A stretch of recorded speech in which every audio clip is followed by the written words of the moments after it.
Punjabi radio 'ਚ ਵੈਸੇ ਸੁਣ ਰਹੇ ਸਾਰੇ ਸਰੋਤਿਆਂ ਨੂੰ ਬਲਵਿੰਦਰ ਕੌਰ ਵੱਲੋਂ ਪਿਆਰ ਭਰੀ ਸਤਿ ਸ਼੍ਰੀ ਅਕਾਲ। ਤੇ ਪ੍ਰੋਗਰਾਮ ਖਬਰ ਤੇ ਨਜ਼ਰ ਵਿੱਚ ਹੋਣਗੇ ਸਾਡੇ ਨਾਲ ਬਲਤੇਜ ਪੰਨ ਜੀ।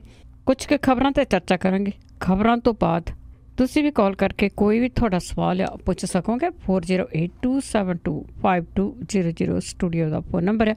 ਪੰਜਾਬੀ ਰੇਡੀਓ ਯੂਐਸਏ ਦੇ ਨਾਲ ਤੁਸੀਂ ਵੱਖ-ਵੱਖ ਸਾਧਨਾਂ ਰਾਹੀਂ ਜੁੜੇ ਹੋ। ਜਿਸ ਤਰ੍ਹਾਂ ਵੀ ਤੁਸੀਂ ਜੁੜੇ ਹੋਏ ਹੋ ਰੇਡੀਓ ਸੈੱਟ 'ਤੇ ਨੈੱਟ 'ਤੇ ਫੋਨ 'ਤੇ ਜਾਂ ਗੱਡੀਆਂ ਵਿੱਚ ਸੁਣ ਰਹੇ ਹੋ, ਆਪ ਸਭ ਦਾ ਸਵਾਗਤ ਹੈ ਜੀ। ਪ੍ਰੋਗਰਾਮ ਸ਼ੁਰੂ ਕਰਨ ਤੋਂ ਪਹਿਲਾਂ ਧੰਨਵਾਦ ਕਰਨਾ ਚਾਹੁੰਦੇ ਸਾਡੇ ਸਪੋਂਸਰ ਜਿਨ੍ਹਾਂ ਨੇ ਇਸ ਪ੍ਰੋਗਰਾਮ ਨੂੰ ਸਪੋਂਸਰ ਕੀਤਾ, ਸਭ ਤੱਕ ਪਹੁੰਚਾਇਆ ਜੀ। ਸ਼ਿਕਾਗੋ ਪੀਜ਼ਾ ਵੇਸਟ ਵਾਲੇ, ਜਿਨ੍ਹਾਂ ਤੋਂ ਹਰ ਇੱਕ ਤਰ੍ਹਾਂ ਦਾ ਪੀਜ਼ਾ, ਇੰਡੀਅਨ ਸਟਾਈਲ ਪੀਜ਼ਾ, ਅਦਰਕ ਧਨੀਆ ਵਾਲਾ ਪੀਜ਼ਾ ਤੁਸੀਂ ਔਡਰ ਕਰ ਸਕਦੇ ਹੋ। ਅਤੇ ਇਹਨਾਂ ਦੀਆਂ ਸਵੀਟਸ ਦਾ ਵੀ ਆਨੰਦ ਮਾਣ ਸਕਦੇ ਹੋ। ਆਪਣੇ ਸ਼ਹਿਰ ਦੇ ਵਿੱਚ ਪੀਜ਼ਾ ਔਡਰ ਕਰਨ ਦੇ ਲਈ chicagopizzatwist.com 'ਤੇ ਤੁਸੀਂ ਜਾਓ, 10% ਇਹਨਾਂ ਔਫ ਦਿੰਦੇ ਜੀ। ਬਹੁਤ ਬਹੁਤ ਧੰਨਵਾਦ ਕਰਦੇ ਹਾਂ ਜੀ ਸਾਰੇ ਸਰੋਤਿਆਂ ਦਾ, ਸਾਰੇ ਸਾਡੇ ਸਪੋਂਸਰ ਦਾ ਜਿਨ੍ਹਾਂ ਨੇ ਪ੍ਰੋਗਰਾਮ ਨੂੰ ਸਪੋਂਸਰ ਕੀਤਾ। ਅਗਲੇ ਸਪੋਂਸਰ ਗੁਰਦੀਪ ਸਿੰਘ ਪਿਰਦੀ, ਇਸ਼ਾਨਜੀਤ ਸਿੰਘ ਕਲੋਟੀ, ਸਤਨਾਮ ਸਿੰਘ ਸ਼ੇਰਗਿੱਲ, ਖਾਲਸਾ ਇੰਸ਼ੋਰੈਂਸ, ਬਹਾਦਰ ਸਿੰਘ ਗਿੱਲ, ਰਣਵੀਰ ਸਿੰਘ ਰਾਣਾ, ਸੁਰਿੰਦਰ ਸਿੰਘ ਚੌਹਾਨ, ਸਤਨਾਮ ਸਿੰਘ ਜੀ ਅਤੇ ਸੁਖਚੈਨ ਸਿੰਘ ਜੀ, ਆਪ ਸਭ ਦਾ ਬਹੁਤ ਬਹੁਤ ਧੰਨਵਾਦ। ਜੁੜ ਚੁੱਕੇ ਨੇ ਸਾਡੇ ਨਾਲ ਬਲਤੇਜ ਪੰਨ ਜੀ। ਸਤਿ ਸ਼੍ਰੀ ਅਕਾਲ, ਸਵਾਗਤ ਹੈ ਜੀ। ਧੰਨਵਾਦ ਜੀ, ਬਹੁਤ ਮਿਹਰਬਾਨੀ। ਅਤੇ ਗੱਲ ਕਰਦੇ ਹਾਂ ਜੀ ਕਠੂਆ ਦੀ, ਜਿਹੜਾ ਕਠੂਆ ਦਾ ਕੇਸ ਆ ਉਸ ਦੀ ਸੁਣਵਾਈ ਪਠਾਨਕੋਟ ਵਿੱਚ ਹੋਵੇਗੀ। ਜੀ ਦੋ ਪਟੀਸ਼ਨਾਂ ਜਿਹੜੀਆਂ ਸੁਪਰੀਮ ਕੋਰਟ ਦੇ ਵਿੱਚ ਲੱਗੀਆਂ ਹੋਈਆਂ ਸੀਗੀਆਂ, ਇੱਕ ਪਟੀਸ਼ਨ ਤਾਂ ਪਾਈ ਸੀਗੀ ਜੀ ਪੀੜਤ ਪਰਿਵਾਰ ਨੇ, ਜਿਹੜੀ ਬੱਚੀ ਸੀਗੀ ਜੀ ਪੀੜਤ ਉਹਦੇ ਪਿਤਾ ਨੇ, ਤੇ ਇੱਕ ਪਾਈ ਹੋਈ ਸੀ ਜੀ ਜਿਹੜੇ ਅਰੈਸਟ ਹੋਏ ਨੇ ਉਹਨਾਂ ਨੇ। ਜਿਹੜੇ ਅਰੈਸਟ ਹੋਏ ਨੇ ਉਹ ਤਾਂ ਕਹਿੰਦੇ ਸੀਗੇ ਕਿ ਇਸ ਮਾਮਲੇ ਦੀ ਜਾਂਚ CBI ਤੋਂ ਕਰਵਾਈ ਜਾਵੇ। ਇਹ ਪਟੀਸ਼ਨ ਖਾਰਜ ਕਰ ਦਿੱਤੀ ਸੁਪਰੀਮ ਕੋਰਟ ਨੇ। ਇਹ ਕਿਹਾ ਕਿ ਸੂਬੇ ਦੀ ਪੁਲਿਸ ਨੇ ਜੋ ਕੁਛ ਕੀਤਾ ਜਾਂ ਜੋ ਇਨਵੈਸਟੀਗੇਸ਼ਨ ਕਰ ਰਹੀ ਹੈ ਉਹ ਠੀਕ ਹੈ, CBI ਜਾਂਚ ਦੀ ਲੋੜ ਨਹੀਂ ਹੈ। ਦੂਜੀ ਜਿਹੜੀ ਪਟੀਸ਼ਨ ਸੀ ਉਹਦੇ ਉੱਤੇ ਸੁਣਵਾਈ ਕਰਦਿਆਂ ਹੋਇਆ ਇਹ ਕੇਸ ਕਠੂਏ ਤੋਂ ਟਰਾਂਸਫਰ ਕਰ ਦਿੱਤਾ ਜੀ। ਪਰਿਵਾਰ ਦੀ ਤੇ ਇਹਨਾਂ ਦੀ ਜਿਹੜੀ ਵਕੀਲ ਹੈ ਜੀ ਉਹਦੀ ਤਾਂ ਮੰਗ ਇਹ ਸੀਗੀ ਦੀਪਿਕਾ ਸਿੰਘ ਰਾਜਾਵਤ ਕਿ ਇਹ ਕੇਸ ਜਿਹੜਾ ਜੀ ਕੀਤਾ ਜਾਵੇ ਚੰਡੀਗੜ੍ਹ ਤਬਦੀਲ, ਪਰ ਅਦਾਲਤ ਨੇ ਇਹਨੂੰ ਪਠਾਨਕੋਟ ਟਰਾਂਸਫਰ ਕਰ ਦਿੱਤਾ ਔਰ ਬੰਦ ਕਮਰੇ ਦੇ ਵਿੱਚ ਜਿਹੜੀ ਸੁਣਵਾਈ ਹੋਊਗੀ ਇਹਦੀ ਔਰ ਇਹਦੀ ਵੀਡੀਓਗ੍ਰਾਫੀ ਕਰਨ ਦੇ ਹੁਕਮ ਜਿਹੜੇ ਆ ਜੀ ਉਹ ਦਿੱਤੇ ਗਏ ਆ। ਇਹ ਜਿਹੜਾ ਜੀ ਹੋਊਗਾ ਪਠਾਨਕੋਟ ਦੇ ਵਿੱਚ ਔਰ 1993 ਦੇ ਵਿੱਚ 23 ਸਾਲ ਦੀ ਉਮਰ ਦੇ ਵਿੱਚ ਸਭ ਤੋਂ ਘੱਟ ਉਮਰ ਦੇ ਜੱਜ ਬਣਨ ਦਾ ਜਿਹੜਾ ਜੀ ਮਾਣ ਹਾਸਲ ਕਰਨ ਵਾਲੇ ਜਿਹੜੇ ਇਸ ਵੇਲੇ ਸੈਸ਼ਨ ਜੱਜ ਨੇ ਪਠਾਨਕੋਟ ਦੇ ਵਿੱਚ ਡਾਕਟਰ ਤੇਜਵਿੰਦਰ ਸਿੰਘ, ਉਹ ਇਸ ਕੇਸ ਦੀ ਸੁਣਵਾਈ ਜਿਹੜੀ ਆ ਜੀ ਉਹ ਕਰਨਗੇ। ਸੁਣਵਾਈ 9 ਜੁਲਾਈ ਤੋਂ ਜਿਹੜੀ ਆ ਜੀ ਉਹ ਹੋਊਗੀ। ਇਹਦੇ ਵਿੱਚ ਗੈਪ ਇਸ ਕਰਕੇ ਪੈ ਗਿਆ ਕਿ ਜੰਮੂ ਕਸ਼ਮੀਰ ਦੇ ਵਿੱਚ ਜਿਹੜਾ ਕੰਮਕਾਜ ਹੁੰਦਾ ਕਾਗਜ਼ੀ ਉਹ ਸਾਰਾ ਉਰਦੂ 'ਚ ਹੁੰਦਾ ਤੇ ਉਰਦੂ ਤੋਂ ਅੰਗਰੇਜ਼ੀ ਦੇ ਵਿੱਚ ਇਹਨੂੰ ਜਿਹੜਾ ਜੀ ਪਹਿਲਾਂ ਅਨੁਵਾਦ ਕਰਨਾ ਪਊਗਾ, ਇਹਨੂੰ ਟਰਾਂਸਲੇਟ ਜਿਹੜਾ ਪੂਰੇ ਦਾ ਪੂਰਾ ਕਰਨਾ ਪਊਗਾ। ਉਸ ਤੋਂ ਬਾਅਦ ਇਹਦੀ ਸੁਣਵਾਈ ਜਿਹੜੀ ਹੈ ਜੀ ਉਹ ਸ਼ੁਰੂ ਹੋ ਸਕੂਗੀ 9 ਜੁਲਾਈ ਤੋਂ ਔਰ ਉਦੋਂ ਬਾਅਦ ਇਹ ਰੋਜ਼ਾਨਾ ਜਿਹੜਾ ਜੀ ਕੇਸ ਸੁਣਿਆ ਜਾਊਗਾ। ਪੰਜਾਬ ਦੇ ਮੁੱਖ ਮੰਤਰੀ ਨੇ ਇਹ ਗੱਲ ਕਹੀ ਹੈ ਜੀ ਕਿ ਜਿਹੜੀ ਸੁਪਰੀਮ ਕੋਰਟ ਨੇ ਹਦਾਇਤਾਂ ਜਾਰੀ ਕੀਤੀਆਂ ਨੇ ਕਿ ਕੇਸ ਦੇ ਵਿੱਚ ਪੀੜਤ ਪਰਿਵਾਰ, ਇਸ ਕੇਸ ਦੇ ਨਾਲ ਜੁੜੇ ਜਿਹੜੇ ਵਕੀਲ ਨੇ ਉਹਨਾਂ ਨੂੰ ਪੂਰੀ ਸੁਰੱਖਿਆ ਜਿਹੜੀ ਹੈ ਜੀ ਉਹ ਪ੍ਰਦਾਨ ਕੀਤੀ ਜਾਵੇ। ਉਹਨਾਂ ਨੇ ਕਿਹਾ ਕਿ ਪੰਜਾਬ ਸਰਕਾਰ ਇਸ ਗੱਲ ਦੇ ਵਾਸਤੇ ਕਮਿਟਡ ਆ ਜੀ ਕਿ ਉਹਨਾਂ ਨੂੰ ਫੁੱਲ ਸਿਕਿਉਰਿਟੀ ਜਿਹੜੀ ਹੈ ਜੀ ਉਹ ਦਿੱਤੀ ਜਾਊਗੀ। ਪਠਾਨਕੋਟ ਦੇ ਵਿੱਚ ਇਸ ਕੇਸ ਦੀ ਅਗਲੀ ਸੁਣਵਾਈ ਹੋਊਗੀ ਜੀ। ਹਾਂਜੀ, ਤੇ ਅਗਲੀ ਗੱਲ ਕਰਦੇ ਹਾਂ ਜੀ। ਜਿਸ ਤਰ੍ਹਾਂ ਸਿਲੇਬਸ ਨੂੰ ਲੈ ਕੇ ਰੇੜਕਾ ਤੇ ਬਹੁਤ ਕੁਝ ਤਬਦੀਲੀਆਂ ਹੋ ਗਈਆਂ ਤੇ SGPC ਨੇ ਸਰਕਾਰ ਨੂੰ 10 ਦਿਨ ਦਾ ਨੋਟਿਸ ਭੇਜਿਆ। ਬਿਲਕੁਲ, ਇਹਦੇ ਉੱਤੇ ਐਕਚੁਅਲੀ ਸਾਰਾ ਜਿਹੜਾ ਜੀ ਜਾਰੀ ਆ ਹਰ ਚੀਜ਼ ਜਿਹੜੀ ਸਿਆਸਤ ਜ਼ਿਆਦਾ ਖਾਸ ਤੌਰ ਦੇ ਉੱਤੇ, ਕਿਉਂਕਿ ਇਹਦੇ ਵਿੱਚ ਉਹ ਵੀ ਲੋਕ ਪੁੱਜੇ ਹੋਏ ਆ ਜਿਨ੍ਹਾਂ ਦਾ ਸਿਲੇਬਸ ਦੇ ਨਾਲ ਦੂਰ ਨੇੜੇ ਦਾ ਕੋਈ ਲੈਣਾ ਦੇਣਾ ਜਿਹੜਾ ਜੀ ਉਹ ਨਹੀਂ ਗਾ, ਭਾਵ ਕਿ ਉਹ ਉਹਨਾਂ ਨੂੰ ਪਤਾ ਵੀ ਨਹੀਂ ਕਿ ਇਹ ਮਾਮਲਾ ਜਿਹੜਾ ਕੀ ਆ। ਉਹ ਵੀ ਇਹਦੇ ਵਿੱਚ ਜਿਹੜਾ ਨਾ ਜੀ ਆਪੋ ਆਪਣਾ ਬਿਆਨ ਦੇਈ ਤੁਰੇ ਜਾ ਰਹੇ ਆ ਜੀ। ਔਰ ਸ਼੍ਰੋਮਣੀ ਗੁਰਦੁਆਰਾ ਪ੍ਰਬੰਧਕ ਕਮੇਟੀ ਨੇ ਜਿਹੜੀ ਝੱਟ ਦੇਣੀ ਕਮੇਟੀ ਵੀ ਬਣਾਤੀ। ਅਕਸਰ ਉਹ ਬਹੁਤੇ ਮਾਮਲਿਆਂ ਦੇ ਉੱਤੇ ਚੁੱਪ ਜਿਹੜੀ ਆ ਜੀ ਉਹ ਵੱਟੀ ਰੱਖਦੀ ਆ। ਉਹ ਵੱਡੇ ਵੱਡੇ ਮਾਮਲੇ ਕਿਉਂ ਨਾ ਹੋਣ, ਚਾਹੇ ਉਹਦੇ ਵਿੱਚ ਗੁਰੂ ਗ੍ਰੰਥ ਸਾਹਿਬ ਦੀ ਬੇਅਦਬੀ ਦਾ ਮਾਮਲਾ ਹੋਵੇ, ਅਕਾਲੀਆਂ ਦੇ ਜਿਹੜਾ ਜੀ ਸਰਸੇ ਵਾਲੇ ਦੇ ਡੇਰੇ ਜਾਣ ਦਾ ਮਾਮਲਾ ਹੋਵੇ, ਪਿਛਲੇ ਦਿਨਾਂ ਦੇ ਵਿੱਚ ਉੱਠਿਆ ਨਾਨਕ ਸ਼ਾਹ ਫਕੀਰ ਜਿਹੜੀ ਫਿਲਮ ਸੀ ਉਹ ਮਾਮਲਾ ਕਿਉਂ ਨਾ ਹੋਵੇ। ਇਸ ਮਾਮਲੇ ਦੇ ਉੱਤੇ ਜਿਹੜੀ ਸ਼੍ਰੋਮਣੀ ਗੁਰਦੁਆਰਾ ਪ੍ਰਬੰਧਕ ਕਮੇਟੀ ਆ ਉਹ ਬਹੁਤਾ ਬੋਲਦੀ ਨਹੀਂ, ਪਰ ਇਸ ਮਾਮਲੇ ਦੇ ਉੱਤੇ ਉਹਨੇ ਤੇਜ਼ੀ ਜਿਹੜੀ ਆ ਜੀ ਉਹ ਵਿਖਾਈ, ਕਿਉਂਕਿ ਸ਼ਾਇਦ ਅਕਾਲੀ ਦਲ ਜਿਹੜਾ ਜੀ ਉਹ ਸਮਝਦਾ ਹੈ ਕਿ ਇਹ ਇਸ ਤਰ੍ਹਾਂ ਦਾ ਇੱਕ ਇਸ਼ੂ ਹੈ ਜਿਹਦੇ ਤੋਂ ਉਹ ਸਿਆਸੀ ਤੌਰ ਦੇ ਉੱਤੇ ਕੁਝ ਗੇਨ ਕਰ ਸਕਦਾ। ਔਰ ਇਸੇ ਕਰਕੇ ਤੇਜ਼ੀ ਦੇ ਨਾਲ ਜਿਹੜੀ ਜੀ ਬਣਾ ਕੇ ਤੇ ਸ਼੍ਰੋਮਣੀ ਗੁਰਦੁਆਰਾ ਪ੍ਰਬੰਧਕ ਕਮੇਟੀ ਦੇ ਜਿਹੜੇ ਪ੍ਰਧਾਨ ਨੇ ਉਹਨਾਂ ਨੇ ਇਹ ਗੱਲ ਕਹੀ ਆ ਕਿ 10 ਤਰੀਕ ਤੱਕ ਦਾ ਜਿਹੜਾ ਜੀ ਨੋਟਿਸ 10 ਦਿਨ ਦਾ ਜਿਹੜਾ ਜੀ ਉਹ ਦਿੱਤਾ ਗਿਆ। ਔਰ ਇਹ ਕਿਹਾ ਗਿਆ ਜੀ ਕਿ ਇਹਨਾਂ ਦਿਨਾਂ ਦੇ ਦੌਰਾਨ ਸਰਕਾਰ ਜਿਹੜੀ ਹੈ ਜੀ ਉਹ ਸਿਲੇਬਸ ਪੁਰਾਣਾ ਸਾਰੇ ਦਾ ਸਾਰਾ ਲਾਗੂ ਕਰੇ, ਨਹੀਂ ਤਾਂ ਅਗਲੀ ਜਿਹੜੀ ਹੈ ਜੀ ਮੀਟਿੰਗ ਸੱਦ ਕੇ ਉਹਦੇ ਵਿੱਚ ਫਿਰ ਕੋਈ ਸਖਤ ਫੈਸਲਾ ਜਿਹੜਾ ਜੀ ਉਹ ਲਿਆ ਜਾ ਸਕਦਾ ਹੈ। ਇਹ ਸਖਤ ਫੈਸਲਾ ਕੀ ਹੋਊਗਾ ਇਹਦੇ ਬਾਰੇ ਤਾਂ ਅਜੇ ਕੁਝ ਬਹੁਤਾ ਜਿਹੜਾ ਜੀ ਉਹ ਸ਼੍ਰੋਮਣੀ ਗੁਰਦੁਆਰਾ ਪ੍ਰਬੰਧਕ ਕਮੇਟੀ ਨੇ ਨਹੀਂ ਜਿਹੜਾ ਜੀ ਉਹ ਦੱਸਿਆ, ਪਰ ਇੰਨਾ ਜ਼ਰੂਰ ਹੈ ਕਿ ਇਸ ਮਾਮਲੇ ਦੇ ਵਿੱਚ ਪਹਿਲੀ ਵਾਰੀ ਜਿਹੜੀ ਹੈ ਜੀ ਉਹ ਤੇਜ਼ ਦਿਸੀ ਹੈ ਸ਼੍ਰੋਮਣੀ ਗੁਰਦੁਆਰਾ ਪ੍ਰਬੰਧਕ ਕਮੇਟੀ, ਤੇਜ਼ੀ ਦੇ ਨਾਲ ਇਹਦੇ ਉੱਤੇ ਮੀਟਿੰਗਾਂ ਵੀ ਜਿਹੜੀਆਂ ਜੀ ਲਾ ਰਹੀ ਹੈ। ਦੂਜੇ ਪਾਸੇ ਜਿਹੜੀ ਕਮੇਟੀ ਬਣਾਈ ਗਈ ਹੈ ਸਰਕਾਰ ਦੀ ਤਰਫੋਂ, ਜਿਹਦੇ ਵਿੱਚ ਖਾਸ ਤੌਰ ਦੇ ਉੱਤੇ ਕਿਰਪਾਲ ਸਿੰਘ ਹਿਸਟੋਰੀਅਨ ਜਿਹੜੇ ਜੀ ਉਹ ਇਹਦੀ ਨੁਮਾਇੰਦਗੀ ਕਰਨਗੇ, ਉਹ ਚੇਅਰਮੈਨ ਜਿਹੜੇ ਆ ਜੀ ਉਹ ਹੋਣਗੇ। 6 ਮੈਂਬਰ ਇਹਦੇ ਵਿੱਚ ਜਿਹੜੇ ਆ ਜੀ ਬਾਕੀ ਹੋਣਗੇ ਜਿਹੜੇ ਕਿ ਸਾਰੀ ਇਹਦੀ ਘੋਖ ਕਰਨਗੇ। ਔਰ ਖਾਸ ਤੌਰ ਦੇ ਉੱਤੇ 2014 ਦੇ ਵਿੱਚ ਜਦੋਂ NCERT ਨੇ ਲਿਖਿਆ ਇਹ ਸਰਕਾਰ ਨੂੰ ਕਿ ਸਿਲੇਬਸ ਦੁਬਾਰਾ ਤੋਂ ਲਿਖਿਆ ਜਾਵੇ, ਅਕਾਲੀ ਸਰਕਾਰ ਸੀ ਉਦੋਂ, ਔਰ ਉਹਨਾਂ ਨੇ ਇਹਦੇ ਉੱਤੇ ਸਹੀ ਪਾਈ ਸੀ ਇਸ ਚਿੱਠੀ ਦੇ ਉੱਤੇ ਜਿਹੜੀ ਕੇਂਦਰੀ ਸਰਕਾਰ ਦੀ ਸੀ ਕਿ ਠੀਕ ਹੈ ਇਹ ਸਿਲੇਬਸ ਲਿਖਿਆ ਜਾਵੇ। ਇਹ ਕਮੇਟੀ ਇਹਦੀ ਵੀ ਘੋਖ ਕਰੂਗੀ ਕਿ ਕੀ ਉਦੋਂ ਤਬਦੀਲੀ ਕੀਤੀ ਗਈ ਸਿਲੇਬਸ ਦੇ ਵਿੱਚ, ਉਹ ਕਿਹੜੀ ਜਿਹੜੀ ਤਬਦੀਲੀ ਸੀ ਜਿਹੜੀਆਂ ਕੀਤੀਆਂ ਗਈਆਂ। ਪਰ ਥੋੜਾ ਜਿਹਾ ਸਵਾਲੀਆ ਚਿੰਨ੍ਹ ਇਸ ਗੱਲ ਦੇ ਉੱਤੇ ਜ਼ਰੂਰ ਲੱਗ ਰਿਹਾ ਕਿ ਕਿਰਪਾਲ ਸਿੰਘ ਹਿਸਟੋਰੀਅਨ ਜਿਹੜੇ ਨੇ ਜੀ ਕੰਟਰੀਬਿਊਸ਼ਨ ਬੜੀ ਹੈ ਉਹਨਾਂ ਦੀ, ਇੰਟੈਲੈਕਚੁਅਲ ਪਰਸਨ ਨੇ, ਪਰ ਉਹਨਾਂ ਦੀ ਸਿਹਤ ਤੇ ਉਹਨਾਂ ਦੀ ਉਮਰ ਜਿਹੜੀ ਹੈ ਜੀ ਉਹ ਕਿੰਨੀ ਕੁ ਇਜਾਜ਼ਤ ਦਊਗੀ ਕਿ ਉਹ ਤੇਜ਼ੀ ਦੇ ਨਾਲ ਇਹਦੇ ਉੱਤੇ ਜਿਹੜਾ ਜੀ ਉਹ ਕੰਮ ਕਰ ਸਕਣ। ਬਾਕੀ ਤੁਸੀਂ SGPC ਦੀ ਗੱਲ ਕੀਤੀ ਹੈ, ਜੋ ਵੀ ਪੋਲੀਟੀਕਲ ਹੁੰਦਾ ਉਹਦੇ ਤੇ ਛੇਤੀ ਐਕਸ਼ਨ ਲੈ ਲਿਆ ਜਾਂਦਾ ਹੈ। ਤੇ ਅੱਗੇ ਚਰਚਿਤ SHO ਦੀ ਜੇ ਗੱਲ ਕਰੀਏ ਤਾਂ ਉਸਨੇ ਗੰਭੀਰ ਦੋਸ਼ ਲਾਏ ਰਾਜਨੀਤਿਕਾਂ ਤੇ। ਇੱਕ ਤਾਂ ਜੀ ਜਿਹੜੇ ਮੁੱਖ ਮੰਤਰੀ ਨੇ ਉਹਨਾਂ ਨੇ ਜਿਹੜੀ ਜੀ ਇਹ ਗੱਲ ਕੀਤੀ ਪ੍ਰੈਸ ਕਾਨਫਰੰਸ ਦੇ ਵਿੱਚ ਕਿ ਰਾਤ ਨੂੰ 11:30 ਵਜੇ ਸੁਖਪਾਲ ਸਿੰਘ ਖਹਿਰਾ ਹੋਰਾਂ ਦੇ ਨਾਲ ਗੱਲ ਜਿਹੜੀ ਹੈ ਜੀ ਉਹ SHO ਦੀ ਹੋਈ ਹੈ, ਤੇ ਉਸੇ ਦਿਨ ਸ਼ਾਮ ਨੂੰ ਪਰਚਾ ਦਰਜ ਹੋਣ ਤੋਂ ਪਹਿਲਾਂ ਦਲਜੀਤ ਸਿੰਘ ਚੀਮਾ ਹੋਰਾਂ ਦੇ ਨਾਲ ਵੀ ਗੱਲ ਜਿਹੜੀ ਹੈ ਜੀ ਉਹ ਹੋਈ ਹੈ। ਵੈਸੇ ਪੱਤਰਕਾਰ ਭਾਈਚਾਰਾ ਸਾਰਾ ਜਾਣਦਾ ਜੀ ਕਿ ਸੁਖਪਾਲ ਸਿੰਘ ਖਹਿਰਾ ਹੋਰੀ ਕਿਸੇ ਨੂੰ ਫੋਨ 9 ਵਜੇ ਤੋਂ ਬਾਅਦ ਕਿਸੇ ਦਾ ਫੋਨ ਨਹੀਂ ਚੁੱਕਦੇ। ਉਹ ਅਕਸਰ ਕਹਿੰਦੇ ਆ ਕਿ 9 ਵਜੇ ਤੋਂ ਪਹਿਲਾਂ ਉਦੋਂ ਬਾਅਦ ਨਹੀਂ ਫੋਨ ਚੁੱਕਣਾ। 11:30 ਵਜੇ ਫੋਨ ਕਰਨ ਦੀ ਗੱਲ ਸੁਖਪਾਲ ਸਿੰਘ ਖਹਿਰਾ ਹੋਰੀ ਵੀ ਮੰਨ ਰਹੇ ਆ। ਉਹ ਇਹ ਕਹਿੰਦੇ ਆ ਕਿ ਗੱਲ ਹੋਈ ਆ ਪਰ 15 ਸੈਕਿੰਡ ਗੱਲ ਹੋਈ ਆ, 15 ਸੈਕਿੰਡ ਚ ਕੀ ਜਿਹੜਾ ਜੀ ਉਹ ਹੋ ਸਕਦਾ, ਉਹਨਾਂ ਨੇ ਕੀ ਕਿਹਾ ਕੀ ਨਹੀਂ ਕਿਹਾ ਇਹ ਤਾਂ ਨਹੀਂ, ਪਰ ਉਹ ਇਹ ਕਹਿੰਦੇ ਆ ਕਿ ਫੋਨ ਜਿਹੜੇ ਆ ਜੀ ਉਹ ਟੈਪ ਕਰਵਾ ਰਹੀ ਹੈ ਸਰਕਾਰ ਜਿਹੜੇ ਜੀ ਉਹ ਸਾਡੇ। ਦੂਜੇ ਪਾਸੇ ਇਸ ਮਾਮਲੇ ਦੇ ਵਿੱਚ ਕੇਂਦਰ ਬਿੰਦੂ ਜਿਹੜਾ ਜੀ ਬਣੇ ਪਰਮਿੰਦਰ ਸਿੰਘ ਬਾਜਵਾ ਜਿਹੜੇ ਕਿ SHO ਸੰਗਠਿਤ ਥਾਣਾ ਮਹਿਤਪੁਰ, ਉਹ ਵੀ ਸਾਹਮਣੇ ਆਏ ਜੀ। ਉਹਨਾਂ ਨੇ ਕਿਹਾ ਕਿ ਚੋਣਾਂ ਤੱਕ ਤਾਂ ਸਰਕਾਰ ਉਹਦਾ ਕੁਝ ਨਹੀਂ ਵਿਗਾੜ ਸਕਦੀ, ਪਰ ਉਦੋਂ ਬਾਅਦ ਸਰਕਾਰ ਉਹਦਾ ਨੁਕਸਾਨ ਕਰੂਗੀ। ਉਹਨਾਂ ਨੇ ਇਹ ਕਿਹਾ ਕਿ ਸਰਕਾਰ ਉਹਨੂੰ ਨੌਕਰੀ ਤੋਂ ਜਿਹੜਾ ਜੀ ਉਹ ਕੱਢ ਸਕਦੀ ਹੈ। ਪਰਮਿੰਦਰ ਸਿੰਘ ਬਾਜਵਾ ਨੇ ਇਹ ਵੀ ਕਿਹਾ ਕਿ ਸਰਕਾਰ ਨੇ ਉਹਦੇ ਗਨਮੈਨ ਤੇ ਸਰਵਿਸ ਰਿਵਾਲਵਰ ਜਿਹੜੇ ਆ ਜੀ ਉਹ ਵਾਪਸ ਲੈ ਲਿਆ। ਲਾਡੀ ਸ਼ੇਰੋਵਾਲੀਆ ਦੇ ਖਿਲਾਫ ਪਰਚਾ ਦਰਜ ਕਰਨ ਤੋਂ ਬਾਅਦ ਚਰਚਾ ਦੇ ਵਿੱਚ ਆਏ SHO ਪਰਮਿੰਦਰ ਸਿੰਘ ਬਾਜਵਾ ਹੋਰਾਂ ਨੇ ਇਹ ਗੱਲ ਜਿਹੜੀ ਹੈ ਜੀ ਕਹੀ ਆ ਕਿ ਜਿਹੜੇ ਉਹਨਾਂ ਦੇ ਸੀਨੀਅਰ ਆਫੀਸਰ ਸੀ ਉਹਨਾਂ ਨੂੰ ਦਿੱਤੀਆਂ ਸਾਰੀਆਂ ਸਫਾਈਆਂ ਨੂੰ ਵੀ ਝੂਠ ਦੱਸਦੇ ਉਹਨਾਂ ਨੇ ਕਿਹਾ ਕਿ ਉਹਨਾਂ ਨੇ ਬਿਲਕੁਲ ਨਿਯਮਾਂ ਦੀ ਉਲੰਘਣਾ ਕਿਤੇ ਨਹੀਂ ਕੀਤੀ ਤੇ ਪਰਚਾ ਜਿਹੜਾ ਜੀ ਉਹ ਕਾਨੂੰਨੀ ਪ੍ਰਕਿਰਿਆ ਦੇ ਤਹਿਤ ਦਰਜ ਜਿਹੜਾ ਜੀ ਉਹ ਕੀਤਾ।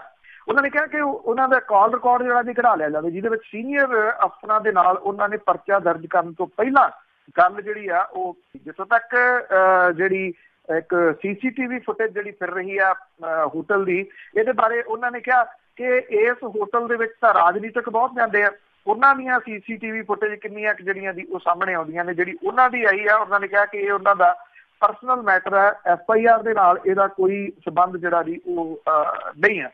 ਉਹ ਕਹਿੰਦੇ ਕਿ ਜੇ ਉਹ ਪਰਚਾ ਦਰਜ ਨਾ ਕਰਦਾ ਤਾਂ ਚੋਣ ਕਮਿਸ਼ਨ ਵੱਲੋਂ ਉਹਦੇ ਖਿਲਾਫ ਜਿਹੜੀ ਹੈ ਜੀ ਉਹ ਕਾਰਵਾਈ ਹੋ ਸਕਦੀ ਸੀਗੀ, ਜਿਹਦੇ ਕਰਕੇ ਉਹਨੇ ਇਸੇ ਦਬਾਅ ਦੇ ਕਰਕੇ ਜਿਹੜਾ ਜੀ ਉਹ ਪਰਚਾ ਦਰਜ ਕੀਤਾ। ਜਦੋਂ ਕਿ ਕੈਪਟਨ ਅਮਰਿੰਦਰ ਸਿੰਘ ਹੋਰਾਂ ਨੇ ਕਿਹਾ ਸੀਗਾ ਕਿ ਚੋਣ ਕਮਿਸ਼ਨ ਨੇ ਇਹਦੀ ਇਨਵੈਸਟੀਗੇਸ਼ਨ ਕਰਨ ਨੂੰ ਕਿਹਾ ਸੀਗਾ, ਪਰਚਾ ਦਰਜ ਕਰਨ ਨੂੰ ਨਹੀਂ ਸੀ ਕਿਹਾ। ਇਹ ਕਾਹਲੀ ਜਿਹੜੀ ਹੈ ਜੀ ਉਹਨੇ ਇਹ ਪਰਚਾ ਦਰਜ ਕਰਨ ਦੇ ਵਿੱਚ ਜਿਹੜੀ ਆ ਉਹ ਕੀਤੀ ਹੈ। ਸੋ ਜਿਹੜੇ ਕੁਝ ਸੀਨੀਅਰ ਆਫੀਸਰ ਨੇ ਜਾਂ ਜਿਹੜੇ ਸਿਆਸਤਦਾਨ ਨੇ ਉਹਨਾਂ ਦੇ ਉੱਤੇ ਉਹਨੇ ਕਿੰਤੂ ਪਰੰਤੂ ਜਿਹੜੇ ਆ ਜੀ ਉਹ ਖੜੇ ਕੀਤੇ ਆ। ਉਹਨੇ ਕਿਹਾ ਕਿ ਹਮੇਸ਼ਾ ਉਹਨੇ ਮਦਦ ਜਿਹੜੀ ਆ ਜੀ ਉਹ ਕਈਆਂ ਦੀ ਕੀਤੀ ਆ, ਪਰ ਉਹਦੇ ਉੱਤੇ ਮੁਸੀਬਤ ਪਈ ਆ ਤੇ ਕੋਈ ਵੀ ਜਿਹੜਾ ਜੀ ਉਹਦੇ ਹੱਕ ਦੇ ਵਿੱਚ ਇਸ ਵੇਲੇ ਨਹੀਂ ਜਿਹੜਾ ਜੀ ਆ ਰਿਹਾ। ਉਹਨੇ ਕੁਝ ਕਾਂਗਰਸੀ ਆਗੂ ਤੇ ਕੁਝ ਅਕਾਲੀ ਦਲ ਦੇ ਆਗੂਆਂ ਦੇ ਵਾਸਤੇ ਕਿਹਾ ਕਿ ਉਹਨਾਂ ਦੀ ਉਹ ਮਦਦ ਹਮੇਸ਼ਾ ਜਿਹੜੀ ਕਰਦਾ ਰਿਹਾ, ਪਰ ਹੁਣ ਉਹ ਮਹਿਸੂਸ ਕਰਦਾ ਕਿ ਉਹ ਇਕੱਲਾ ਜਿਹੜਾ ਜੀ ਰਹਿ ਗਿਆ ਤੇ ਉਹਦੀ ਸਪੋਰਟ ਦੇ ਵਾਸਤੇ ਕੋਈ ਨਹੀਂ ਆ ਰਿਹਾ। ਉਹਨੂੰ ਡਰ ਇਸ ਗੱਲ ਦਾ ਸਤਾ ਰਿਹਾ ਜੀ ਕਿ ਇਲੈਕਸ਼ਨ ਤੋਂ ਬਾਅਦ, ਸ਼ਾਹਕੋਟ ਦੀ ਇਲੈਕਸ਼ਨ ਤੋਂ ਬਾਅਦ ਉਹਦੇ ਉੱਤੇ ਸਖਤੀ ਜਿਹੜੀ ਹੋ ਸਕਦੀ ਹੈ। ਨਾਲ ਦੀ ਨਾਲ ਉਹਨੇ ਇਹ ਵੀ ਕਿਹਾ ਕਿ ਜੇ ਇਹ ਪਰਚਾ ਰੱਦ ਕੀਤਾ ਗਿਆ, ਇੱਕ ਤਾਂ ਉਹ ਪਰਚਾ ਰੱਦ ਕਰਨ ਦੇ ਉੱਤੇ ਸਾਈਨ ਨਹੀਂ ਕਰੂਗਾ, ਦੂਸਰਾ ਇਹ ਕਿਹਾ ਕਿ ਜੇ ਰੱਦ ਕੀਤਾ ਗਿਆ ਤਾਂ ਉਹ ਹਾਈ ਕੋਰਟ ਦੇ ਵਿੱਚ ਜਾਊਗਾ ਇਸ ਮਸਲੇ ਨੂੰ ਲੈ ਕੇ। ਜੀ ਦੇਖਦੇ ਹਾਂ ਜੀ ਕਿੱਧਰ ਭੁਗਤਦੇ ਆ। ਬਾਕੀ ਗੱਲ ਕਰਦੇ ਜੀ ਪੰਜਾਬ ਦੇ ਖਜ਼ਾਨੇ ਦੀ, ਕਹਿੰਦੇ ਖਜ਼ਾਨਾ ਖਾਲੀ ਆ, ਕੁਛ ਨਹੀਂ ਹੈਗਾ, ਪਰ ਜਿਹੜੇ ਥੋੜ੍ਹੇ ਕੁ ਜਿਹੜੇ ਅਕਾਲੀ ਮੰਤਰੀ ਸੰਤਰੀ ਆ ਸਾਬਕਾ ਆ, ਉਹਨਾਂ ਤੇ ਅੰਨ੍ਹੇਵਾਹ ਖਜ਼ਾਨਾ ਲੁਟਾਇਆ ਜਾ ਰਿਹਾ। ਬਿਲਕੁਲ ਜੀ। ਐਕਚੁਅਲੀ ਇੱਕ ਜਿਹੜਾ ਸਲੋਗਨ ਵਰਤਦੇ ਸੀ ਪਿਛਲੀ ਸਰਕਾਰ ਕਿ ਰਾਜ ਨਹੀਂ ਸੇਵਾ, ਰਾਜ ਤਾਂ ਹੁਣ ਨਹੀਂ ਰਿਹਾ, ਪਰ ਉਹਨਾਂ ਦੀ ਸੇਵਾ ਜਿਹੜੀ ਹੈ ਜੀ ਉਹ ਹੋ ਰਹੀ ਆ, ਪੂਰੇ ਤਰੀਕੇ ਦੇ ਨਾਲ ਹੋ ਰਹੀ ਆ। ਸਰਕਾਰੀ ਖਜ਼ਾਨੇ ਦੇ ਉੱਤੇ ਸੁੱਖ ਸਹੂਲਤਾਂ ਦਾ ਜਿਹੜਾ ਜੀ ਪੂਰੇ ਦਾ ਪੂਰਾ ਬੋਝ ਇਸ ਵੇਲੇ ਪਿਆ ਹੋਇਆ। ਸੱਤਾ ਦੇ ਵਿੱਚ ਇਹ ਲੋਕ ਨਹੀਂ ਹੈਗੇ, ਪਰ ਕਿਸੇ ਕੋਈ ਕਮੀ ਪੇਸ਼ੀ ਜਿਹੜੀ ਹੈ ਜੀ ਮੌਜੂਦਾ ਸਰਕਾਰ ਉਹਨਾਂ ਨੂੰ ਨਹੀਂ ਆਉਣ ਦੇ ਰਹੀ। ਜਿਹੜੇ ਚਰਚਿਤ ਵਿਅਕਤੀ ਨੇ ਉਹਨਾਂ ਨੂੰ ਮੁਫਤ ਕਾਰਾਂ, ਪੈਟਰੋਲ ਡੀਜ਼ਲ ਫੂਕਣ ਦੀ ਬਿਲਕੁਲ ਖੁੱਲੀ ਚੁੱਠੀ ਹੈ ਜੀ, ਜਿੰਨਾ ਉਹ ਚਾਹੁਣ ਡੀਜ਼ਲ ਪੈਟਰੋਲ ਜਿਹੜਾ ਉਹ ਫੂਕ ਸਕਦੇ ਆ। ਪੰਜਾਬ ਪੁਲਿਸ ਦੇ ਸੁਰੱਖਿਆ ਵਿੰਗ ਦੀ ਜਿਹੜੀ ਜਾਣਕਾਰੀ ਉਹਦੇ ਮੁਤਾਬਕ ਸ਼੍ਰੋਮਣੀ ਅਕਾਲੀ ਦਲ, ਬਾਦਲ ਜੀ, ਭਾਰਤੀ ਜਨਤਾ ਪਾਰਟੀ, ਕਾਂਗਰਸ ਦੇ ਸੱਤਾਹੀਣ ਨੇਤਾ ਜਿਹੜੇ ਨੇ ਜੀ ਸੁਰੱਖਿਆ ਦੇ ਨਾਂ ਦੇ ਉੱਤੇ ਉਹਨਾਂ ਕੋਲ ਮਹਿੰਗੀਆਂ ਕਾਰਾਂ, ਲੈਂਡ ਕਰੂਜ਼ਰ ਤੋਂ ਲੈ ਕੇ ਜਿਪਸੀਆਂ ਤੱਕ ਜਿਹੜੀਆਂ ਉਹ ਸ਼ਾਮਲ ਨੇ। ਸਾਬਕਾ ਮੁੱਖ ਮੰਤਰੀ ਪ੍ਰਕਾਸ਼ ਸਿੰਘ ਬਾਦਲ, ਉਹਨਾਂ ਦੇ ਪੁੱਤ ਸੁਖਬੀਰ ਸਿੰਘ ਬਾਦਲ, ਸਾਬਕਾ ਮੁੱਖ ਮੰਤਰੀ ਦੇ ਜਵਾਈ ਆਦੇਸ਼ ਪ੍ਰਤਾਪ ਸਿੰਘ ਕੈਰੋ, ਸੁਖਬੀਰ ਬਾਦਲ ਦੇ ਸਾਲੇ ਬਿਕਰਮ ਸਿੰਘ ਮਜੀਠੀਆ, ਜਿਹੜਾ ਜੀ ਆਪਣੇ ਮਨਿੰਦਰਜੀਤ ਸਿੰਘ ਬਿੱਟਾ ਜਿਹਨੇ ਅੱਤਵਾਦੀ ਵਿਰੋਧੀ ਫਰੰਟ ਬਣਾਇਆ, ਉਹ ਭਾਜਪਾ ਦੇ ਸਾਬਕਾ ਸੂਬਾ ਪ੍ਰਧਾਨ ਵਿਜੇ ਕੁਮਾਰ ਸੰਪਲਾ, ਇਸ ਤਰ੍ਹਾਂ ਦੇ ਲੋਕਾਂ ਦੇ ਵਿੱਚ ਸ਼ਾਮਲ ਨੇ ਜੀ ਜਿਨ੍ਹਾਂ ਦੇ ਕੋਲੇ ਅਨਲਿਮਟਿਡ ਪੈਟਰੋਲ ਡੀਜ਼ਲ ਫੂਕਣ ਦੀ ਸਹੂਲਤ ਹੈ। ਮੁੱਖ ਮੰਤਰੀ ਕੈਪਟਨ ਅਮਰਿੰਦਰ ਸਿੰਘ ਤੇ ਉਹਨਾਂ ਦੀ ਦੋਸਤ ਜਿਹੜੀ ਹੈ ਜੀ ਉਹਦੇ ਨਾਲ ਪਿਛਲੇ ਸਮੇਂ ਤੋਂ ਆਡਾ ਰੱਖਣ ਵਾਲੇ ਮਨਿੰਦਰਜੀਤ ਸਿੰਘ ਬਿੱਟਾ ਦੇ ਉੱਤੇ ਪੁਲਿਸ ਜਿਹੜੀ ਕੋਈ ਜ਼ਿਆਦਾ ਹੀ ਮਿਹਰਬਾਨ ਹੈ ਜੀ, ਉਹਨੂੰ ਬਾਦਲਾਂ ਦੇ ਬਰਾਬਰ ਦੀ ਸਹੂਲਤ ਜਿਹੜੀ ਹੈ ਜੀ ਉਹ ਦਿੱਤੀ ਹੋਈ ਆ। ਸਾਬਕਾ ਮੁੱਖ ਮੰਤਰੀ ਪ੍ਰਕਾਸ਼ ਸਿੰਘ ਬਾਦਲ ਹੋਰਾਂ ਨੂੰ ਕੈਪਟਨ ਸਰਕਾਰ ਨੇ 9 ਕਾਰਾਂ ਸਫ਼ਰ ਕਰਨ ਦੇ ਵਾਸਤੇ ਦਿੱਤੀਆਂ ਨੇ। ਇਹਦੇ ਚ Land Cruiser, Montero, Tata Safari, 3 ਜਿਪਸੀਆਂ, 2 ਬਲੈਰੋ, 1 ਇਨੋਵਾ ਸ਼ਾਮਲ ਹੈ। ਸੁਖਬੀਰ ਸਿੰਘ ਬਾਦਲ ਹੋਰਾਂ ਨੂੰ ਵੀ 7 ਕਾਰਾਂ, ਲੈਂਡ ਕਰੂਜ਼ਰ, ਮੰਟੈਰੋ, 3 ਜਿਪਸੀਆਂ, 1 ਇਨੋਵਾ, 1 ਟਾਟਾ ਜਿਹੜੇ ਜੀ ਉਹ ਦਿੱਤੇ ਹੋਏ ਆ। ਬਿਕਰਮ ਸਿੰਘ ਮਜੀਠੀਆ ਨੂੰ 4 ਗੱਡੀਆਂ ਜਿਹੜੀਆਂ ਜੀ ਉਹ ਮਿਲੀਆਂ ਹੋਈਆਂ ਨੇ। ਆਦੇਸ਼ ਪ੍ਰਤਾਪ ਸਿੰਘ ਕੈਰੋ ਹੋਰਾਂ ਨੂੰ ਵੀ ਗੱਡੀਆਂ ਜਿਹੜੀਆਂ ਮਿਲੀਆਂ ਹੋਈਆਂ ਨੇ। ਮਨਿੰਦਰਜੀਤ ਸਿੰਘ ਬਿੱਟਾ ਤੇ ਸਰਕਾਰੀ ਮਿਹਰਬਾਨੀ ਏਦਾਂ ਦੀ ਹੈ ਜੀ ਕਿ ਉਹਨੂੰ 7 ਕਾਰਾਂ ਦਿੱਤੀਆਂ ਹੋਈਆਂ ਨੇ। ਇਹਦੇ ਵਿੱਚੋਂ 2 ਕਾਰਾਂ ਉਹਦੀ ਪਤਨੀ ਦੇ ਨਾਂ ਦੇ ਉੱਤੇ ਜਿਹੜੀਆਂ ਅਲਾਟ ਕੀਤੀਆਂ ਹੋਈਆਂ ਨੇ। ਇਹਨਾਂ 'ਚ ਫੋਰਚੂਨਰ, ਟਾਟਾ ਸਫਾਰੀ, ਸਕਾਰਪੀਓ, ਜਿਪਸੀਆਂ ਜਿਹੜੀਆਂ ਜੀ ਉਹ ਸ਼ਾਮਲ ਨੇ। ਉਹਦੀ ਘਰ ਵਾਲੀ ਨੂੰ ਇੱਕ ਅੰਬੈਸਡਰ ਤੇ ਜਿਪਸੀ ਦੀ ਸਹੂਲਤ ਜਿਹੜੀ ਹੈ ਜੀ ਉਹ ਦਿੱਤੀ ਹੋਈ ਹੈ। ਹੈਰਾਨੀ ਵਾਲੀ ਗੱਲ ਹੈ। ਮਨਿੰਦਰਜੀਤ ਸਿੰਘ ਬਿੱਟਾ ਬਾਦਲ ਪਰਿਵਾਰ ਦੇ ਮੈਂਬਰਾਂ ਦੇ ਰਿਸ਼ਤੇਦਾਰਾਂ ਦੇ ਵਾਂਗੂ ਜਿੰਨਾ ਤੇਲ ਚਾਹੁਣ ਫੂਕ ਸਕਦੇ ਆ, ਉਹਨਾਂ ਦੀ ਘਰ ਵਾਲੀ ਨੂੰ 1 ਮਹੀਨੇ ਦੇ ਵਿੱਚ 500 ਲੀਟਰ ਤੋਂ ਜ਼ਿਆਦਾ ਤੇਲ ਫੂਕਣ ਦੀ ਸਹੂਲਤ ਹੈ ਜੀ। ਕਾਂਗਰਸੀ ਨੇਤਾ ਰਜਿੰਦਰ ਕੌਰ ਭੱਠਲ ਹੋਰਾਂ ਨੂੰ 3 ਕਾਰਾਂ ਮਿਲੀਆਂ ਨੇ। ਸਾਬਕਾ ਮੁੱਖ ਮੰਤਰੀ ਬੇਅੰਤ ਸਿੰਘ ਦੇ ਪਰਿਵਾਰ ਦੇ ਸੂਚੀ ਦੇ ਵਿੱਚ 2 ਗੱਡੀਆਂ ਨੇ, 1 ਸਕਾਰਪੀਓ ਤੇ 1 ਜਿਪਸੀ ਸ਼ਾਮਲ ਹੈ ਜੀ। ਬੇਅੰਤ ਸਿੰਘ ਪਰਿਵਾਰਕ ਮੈਂਬਰਾਂ 'ਚ ਰਵਨੀਤ ਸਿੰਘ ਬਿੱਟੂ ਨੂੰ ਕਾਰਾਂ ਜਿਹੜੀਆਂ ਜੀ 2 ਮਿਲੀਆਂ ਹੋਈਆਂ ਨੇ। ਤੇਜ ਪ੍ਰਕਾਸ਼ ਸਿੰਘ ਤੇ ਗੁਰਕਮਲ ਕੌਰ ਨੂੰ ਵੱਖਰੇ ਤੌਰ ਦੇ ਉੱਤੇ ਗੱਡੀਆਂ ਮਿਲੀਆਂ ਹੋਈਆਂ ਨੇ। ਬੇਅੰਤ ਸਿੰਘ ਹੋਰਾਂ ਦੇ ਇੱਕ ਪੋਤਰੇ ਨੂੰ ਡੀਐਸਪੀ ਭਰਤੀ ਕੀਤਾ ਹੋਇਆ ਜੀ। ਸਾਬਕਾ ਸਪੀਕਰ ਨਿਰਮਲ ਸਿੰਘ ਕਾਹਲੋਂ ਤੇ ਚਰਨਜੀਤ ਸਿੰਘ ਅਟਵਾਲ ਨੂੰ 2-2 ਗੱਡੀਆਂ ਮਿਲੀਆਂ ਹੋਈਆਂ ਨੇ। ਸੁਨੀਲ ਜਾਖੜ ਹੋਰਾਂ ਨੂੰ ਵੀ 2 ਗੱਡੀਆਂ ਮਿਲੀਆਂ ਨੇ। ਸਾਬਕਾ ਸਪੀਕਰ ਕਾਹਲੋਂ ਦੇ ਮੁੰਡੇ ਰਵੀਕਰਨ ਕਾਹਲੋਂ ਨੂੰ ਵੀ ਜਿਪਸੀ ਤੇ 580 ਲੀਟਰ ਮਹੀਨੇ ਦਾ ਪੈਟਰੋਲ ਫੂਕਣ ਦੀ ਜਿਹੜੀ ਛੋਟ ਮਿਲੀ ਹੋਈ ਆ। ਲక్ష్ਮੀਕਾਂਤ ਚਾਵਲਾ ਜਿਹੜੀ ਆ ਜੀ ਗੱਲ ਤਾਂ ਬਹੁਤ ਇਹ ਕਰਦੇ ਨੇ ਅਸੂਲਾਂ ਦੀ। ਇਹਦੇ ਨਾਲ ਨਾਲ ਹਰਜੀਤ ਸਿੰਘ ਗਰੇਵਾਲ, ਕਮਲ ਸ਼ਰਮਾ, ਵਨੀਤ ਜੋਸ਼ੀ, ਰਿੰਦਰ ਮੋਹਨ ਚੀਨਾ ਸਾਰੇ ਦੇ ਖਜ਼ਾਨੇ ਵਿੱਚੋਂ ਤੇਲ ਫੂਕਣ ਦਾ ਹੱਕ ਜਿਹੜਾ ਜੀ ਉਹ ਰੱਖਦੇ ਆ। ਹਰਮਿੰਦਰ ਸਿੰਘ ਜੱਸੀ, ਉਹਨੂੰ ਮੰਟੈਰੋ, ਟਾਟਾ ਸਫੈਰੀ ਜਿਹੜੀ ਆ ਜੀ ਉਹ ਮਿਲੀ ਹੋਈ ਆ। ਸੋ ਇਹ ਉਹ ਨਾਮ ਨੇ ਜੀ ਜਿਹੜੇ ਵੱਡੇ ਵੱਡੇ ਜਿਨ੍ਹਾਂ ਨੂੰ ਇਹ ਪੂਰੀ ਛੋਟ ਆ ਜੀ ਕਿ ਜਿੰਨਾ ਫੂਕ ਸਕਦੇ ਆ ਉਹ ਖਜ਼ਾਨਾ ਫੂਕਣ ਤੇਲ ਦੇ ਰੂਪ ਦੇ ਵਿੱਚ, ਪੈਟਰੋਲ ਤੇ ਡੀਜ਼ਲ। ਔਰ ਮੰਟੈਰੋ ਗੱਡੀਆਂ ਤੇ ਮਹਿੰਗੀਆਂ ਜਿਹੜੀਆਂ ਗੱਡੀਆਂ ਲੈਂਡ ਕਰੂਜ਼ਰ ਉਹਨਾਂ ਦਾ ਆਨੰਦ ਮਾਣ ਰਹੇ ਆ। ਕੋਈ ਫਰਕ ਨਹੀਂ ਸੱਤਾ ਦੇ ਵਿੱਚ ਹੈਗੇ ਆ ਜਾਂ ਨਹੀਂ, ਰਾਜ ਨਹੀਂ ਹੈ, ਸੇਵਾ ਹੋ ਰਹੀ ਹੈ। ਬਿਲਕੁਲ ਜੀ, ਜਿੰਨਾ ਚਿਰ ਲੋਕ ਸੁੱਤੇ ਹੋਏ ਆ ਇਸੇ ਤਰ੍ਹਾਂ ਰਾਜਨੀਤਿਕ ਖਾਂਦੇ ਆ ਲੋਕਾਂ ਨੂੰ। ਅੱਗੇ ਸੁਨੀਲ ਜਾਖੜ ਦੀ ਜੇ ਗੱਲ ਕਰਦੇ ਆ ਤਾਂ ਉਸਨੇ ਸ਼ਾਹਕੋਟ ਦੇ ਬਾਗੀਆਂ ਨੂੰ ਮਨਾਇਆ। ਉਹਦੀ ਸੁਨੀਲ ਜਾਖੜ ਉਹਨਾਂ ਨੇ ਜਿਹੜਾ ਜੀ ਇੱਥੇ ਜਲੰਧਰ ਦੇ ਵਿੱਚ ਪ੍ਰੈਸ ਕਾਨਫਰੰਸ ਕੀਤੀ ਹੈ ਜੀ, ਕਿਉਂਕਿ ਸ਼ਾਹਕੋਟ ਦੀ ਜਿਹੜੀ ਚੋਣ ਆ ਜੀ ਇਹਦੇ ਵਿੱਚ ਅਸਲ ਮੁੱਦੇ ਤਾਂ ਜਿਹੜੇ ਆ ਜੀ ਉਹ ਗਾਇਬ ਆ ਕਿ ਜਿੰਨੀ ਦੇਰ ਤੱਕ ਅਜੀਤ ਸਿੰਘ ਘੁਆੜ ਹੋਰੀ ਰਹੇ ਆ ਇਸ ਹਲਕੇ ਦੀ ਨੁਮਾਇੰਦਗੀ ਕਰਦੇ, ਇਹ ਪਹਿਲਾਂ ਲੋਹੀਆਂ ਹਲਕਾ ਹੁੰਦਾ ਸੀਗਾ ਇਹ ਤੇ ਮੁੜ ਕੇ ਸ਼ਾਹਕੋਟ ਬਣ ਗਿਆ, ਉਹਨਾਂ ਨੇ ਇਸ ਹਲਕੇ ਦੇ ਵਿੱਚ ਕੀ ਡਿਵੈਲਪਮੈਂਟ ਕੀਤੀ, ਇਹ ਬਹੁਤ ਵੱਡਾ ਜਿਹੜਾ ਜੀ ਉਹ ਸਵਾਲ ਹੈ। ਅੱਗੋਂ ਡਿਵੈਲਪਮੈਂਟ ਕੀ ਕਰੂਗਾ ਬਣਨ ਵਾਲਾ, ਇਹ ਤਾਂ ਕੋਈ ਮੁੱਦਾ ਹੀ ਨਹੀਂ ਹੈਗਾ ਜੀ। ਮੁੱਦਾ ਜਿਹੜਾ ਜੀ ਉਹ ਜਾਂ ਤਾਂ ਥਾਣੇਦਾਰ ਬਣਿਆ ਹੋਇਆ ਜਾਂ ਇੱਦਾਂ ਦੇ ਜਿਹੜੇ ਮੁੱਦੇ ਆ ਜੀ ਉਹ ਉਭਾਰੇ ਹੋਏ ਆ ਕਿ ਅਸਲ ਧਿਆਨ ਜਿਹੜਾ ਡਾਈਵਰਟ ਰਹੇ। ਜਿਹੜੇ ਕੁਝ ਕਾਂਗਰਸੀ ਆਗੂ ਨੇ ਉਹਨਾਂ ਨੇ ਪ੍ਰੈਸ ਕਾਨਫਰੰਸ ਕੀਤੀ ਸੀ ਕੁਝ ਦਿਨ ਪਹਿਲਾਂ ਲਾਡੀ ਸ਼ੇਰੋਵਾਲੀਆ ਹੋਰਾਂ ਦੇ ਖਿਲਾਫ ਕਿ ਜੇ ਉਹਨਾਂ ਨੂੰ ਟਿਕਟ ਮਿਲੀ ਤਾਂ ਉਹ ਮਦਦ ਨਹੀਂ ਕਰਨਗੇ। ਪੰਜਾਬ ਪ੍ਰਦੇਸ਼ ਕਾਂਗਰਸ ਦੇ ਪ੍ਰਧਾਨ ਸੁਨੀਲ ਜਾਖੜ ਹੋਰਾਂ ਨੇ ਜਿਹੜਾ ਜੀ ਇਹਨਾਂ ਸਾਰਿਆਂ ਨੂੰ ਮਨਾਇਆ ਔਰ ਮਨਾ ਕੇ ਪ੍ਰੈਸ ਕਾਨਫਰੰਸ ਜਿਹੜੀ ਆ ਜੀ ਉਹ ਕੀਤੀ ਆ। ਉਹਨਾਂ ਨੇ ਇਹ ਗੱਲ ਕਹੀ ਹੈ ਕਿ ਇਹਨਾਂ ਦੇ ਥੋੜੇ ਬਹੁਤੇ ਜਿਹੜੇ ਜੀ ਮਨਮੁਟਾਵ ਸੀਗੇ ਉਹ ਦੂਰ ਕਰ ਦਿੱਤੇ ਗਏ ਆ ਜੀ। ਔਰ ਉਹਨਾਂ ਨੇ ਇਹ ਵੀ ਕਿਹਾ ਕਿ ਜਿਹੜੀ ਸ਼ਾਹਕੋਟ ਜ਼ਿਮਨੀ ਚੋਣ ਹੈ ਜੀ ਉਹ ਕਾਂਗਰਸ 25,000 ਵੋਟਾਂ ਦੇ ਫਰਕ ਦੇ ਨਾਲ ਜਿਹੜੀ ਹੈ ਜੀ ਉਹ ਜਿੱਤੂਗੀ। ਕਾਂਗਰਸੀ ਉਮੀਦਵਾਰ ਦੇ ਉੱਤੇ ਲੱਗ ਰਹੇ ਦੋਸ਼ਾਂ ਦੇ ਬਾਰੇ ਦੇ ਵਿੱਚ ਉਹਨਾਂ ਨੇ ਕਿਹਾ ਕਿ ਹਾਈ ਕਮਾਂਡ ਨੇ ਉਹਨਾਂ ਨੂੰ ਟਿਕਟ ਦਿੱਤੀ ਹੈ ਔਰ ਜਿਹੜਾ ਜੀ ਇਹਦੀ ਸਾਰੀ ਜਾਣਕਾਰੀ ਹਾਸਲ ਕਰਕੇ ਹੀ ਜਿਹੜੀ ਆ ਉਹ ਦਿੱਤੀ ਆ।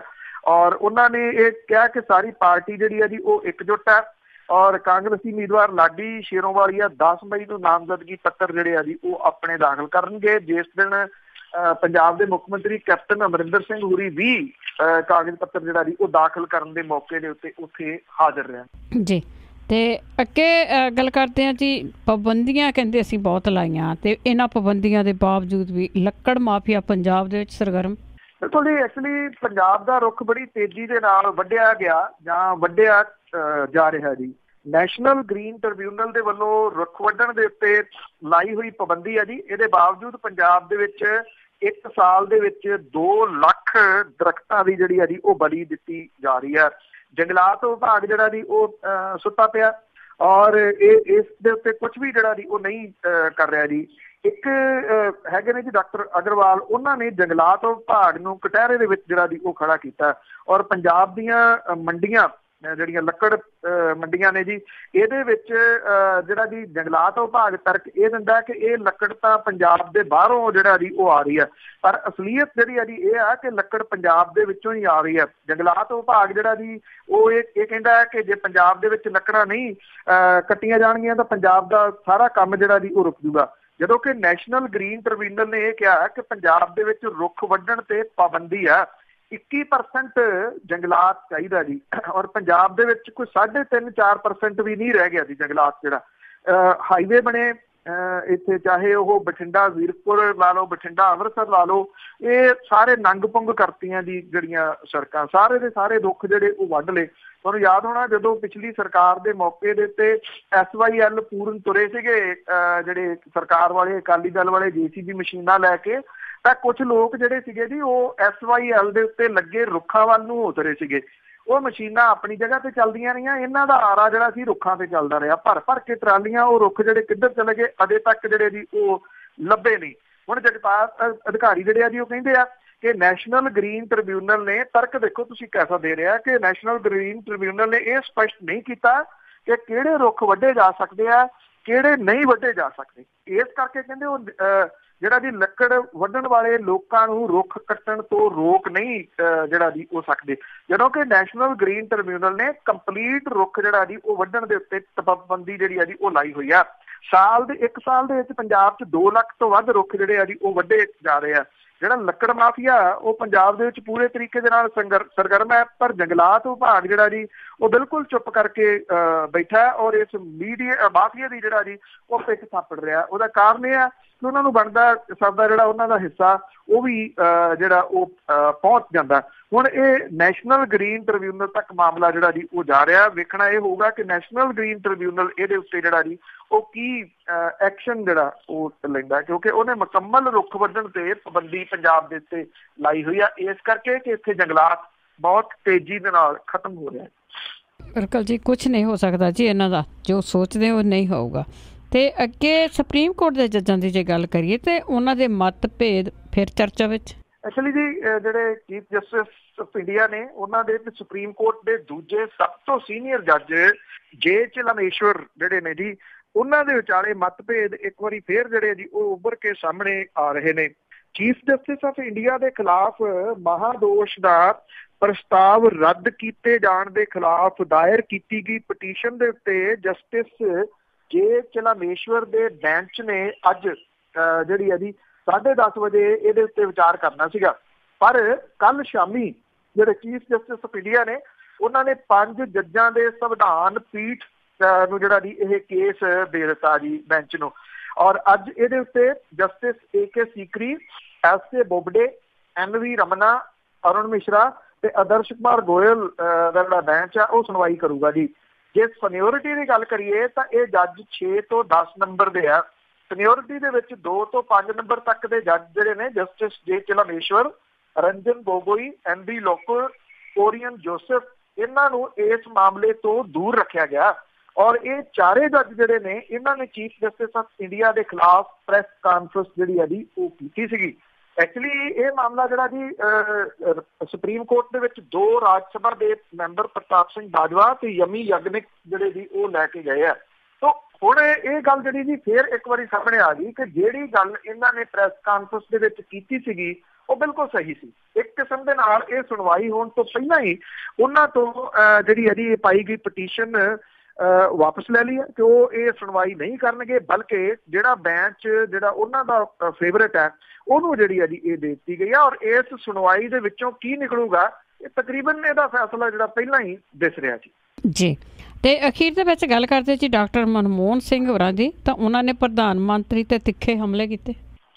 ਡਾਕਟਰ ਮਨਮੋਹਨ ਸਿੰਘ ਹੋਰੀ ਬਹੁਤ ਘੱਟ ਬੋਲਣ ਵਾਲੇ ਲੋਕਾਂ ਦੇ ਵਿੱਚੋਂ ਨੇਤਾਵਾਂ ਦੇ ਵਿੱਚੋਂ ਜਾਣੇ ਜਾਂਦੇ ਨੇ। ਸਿਆਸੀ ਨੇਤਾ ਤਾਂ ਵੈਸੇ ਉਹ ਹੈ ਵੀ ਨਹੀਂ, ਪਰ ਜਿਹੜੀ ਕਰਨਾਟਕ ਦੇ ਵਿੱਚ ਚੋਣ ਹੋ ਰਹੀ ਆ ਉੱਥੇ ਉਹਨਾਂ ਨੇ ਬੜੇ ਤਿੱਖੇ ਹਮਲੇ ਜਿਹੜੇ ਆ ਜੀ ਉਹ ਪ੍ਰਧਾਨ ਮੰਤਰੀ ਨਰਿੰਦਰ ਮੋਦੀ ਹੋਰਾਂ ਦੇ ਉੱਤੇ ਕੀਤੇ ਆ ਜੀ। ਡਾਕਟਰ ਮਨਮੋਹਨ ਸਿੰਘ ਹੋਰਾਂ ਨੇ ਚੋਣਾਂ ਦੀ ਖਾਤਰ ਸਮਾਜ ਦੇ ਵਿੱਚ ਵੰਡੀਆਂ ਪਾਉਣ ਦਾ ਦੋਸ਼ ਪ੍ਰਧਾਨ ਮੰਤਰੀ ਦੇ ਉੱਤੇ ਲਾਇਆ। ਔਰ ਉਹਨਾਂ ਨੇ ਕਿਹਾ ਕਿ ਵੇਖ ਕੇ ਉਹਨਾਂ ਨੂੰ ਹੈਰਾਨੀ ਹੈ ਕਿ ਪ੍ਰਧਾਨ ਮੰਤਰੀ ਦੇ ਅਹੁਦੇ ਦੇ ਉੱਤੇ ਬੈਠਾ ਕੋਈ ਵਿਅਕਤੀ ਇੰਨੀ ਹੋਛੀ ਭਾਸ਼ਾ ਦਾ ਇਸਤੇਮਾਲ ਕਿਵੇਂ ਕਰ ਸਕਦਾ ਹੈ। ਡਾਕਟਰ ਮਨਮੋਹਨ ਸਿੰਘ ਹੋਰਾਂ ਨੇ ਕਿਹਾ ਕਿ ਕਿਸੇ ਵੀ ਆਗੂ ਨੇ ਪ੍ਰਧਾਨ ਮੰਤਰੀ ਦੇ ਅਹੁਦੇ ਦੇ ਉੱਤੇ ਹੁੰਦਿਆਂ ਆਪਣੇ ਵਿਰੋਧੀਆਂ ਲਈ ਇਸ ਤਰ੍ਹਾਂ ਦੀ ਭਾਸ਼ਾ ਨਹੀਂ ਵਰਤੀ ਜਿਹੋ ਜੀ ਮੌਜੂਦਾ ਪ੍ਰਧਾਨ ਮੰਤਰੀ ਰੋਜ਼ ਵਰਤ ਰਹੇ ਨੇ। ਉਹਨਾਂ ਨੇ ਕਿਹਾ ਕਿ ਦੇਸ਼ ਦੇ ਵਾਸਤੇ ਇਹ ਸ਼ੁਭ ਸ਼ਗਨ ਨਹੀਂ ਗਾ ਜੀ। ਸਾਬਕਾ ਪ੍ਰਧਾਨ ਮੰਤਰੀ ਹੋਰਾਂ ਨੇ ਮੌਜੂਦਾ ਪ੍ਰਧਾਨ ਮੰਤਰੀ ਸਰਕਾਰ ਦੀਆਂ ਤਬਾਹਕੁਨ ਨੀਤੀਆਂ ਤੇ ਆਰਥਿਕ ਬਦ ਇੰਤਜ਼ਾਮੀ ਦੀ ਤਿੱਖੀ ਆਲੋਚਨਾ ਜਿਹੜੀ ਆ ਜੀ ਉਹ ਕੀਤੀ ਆ।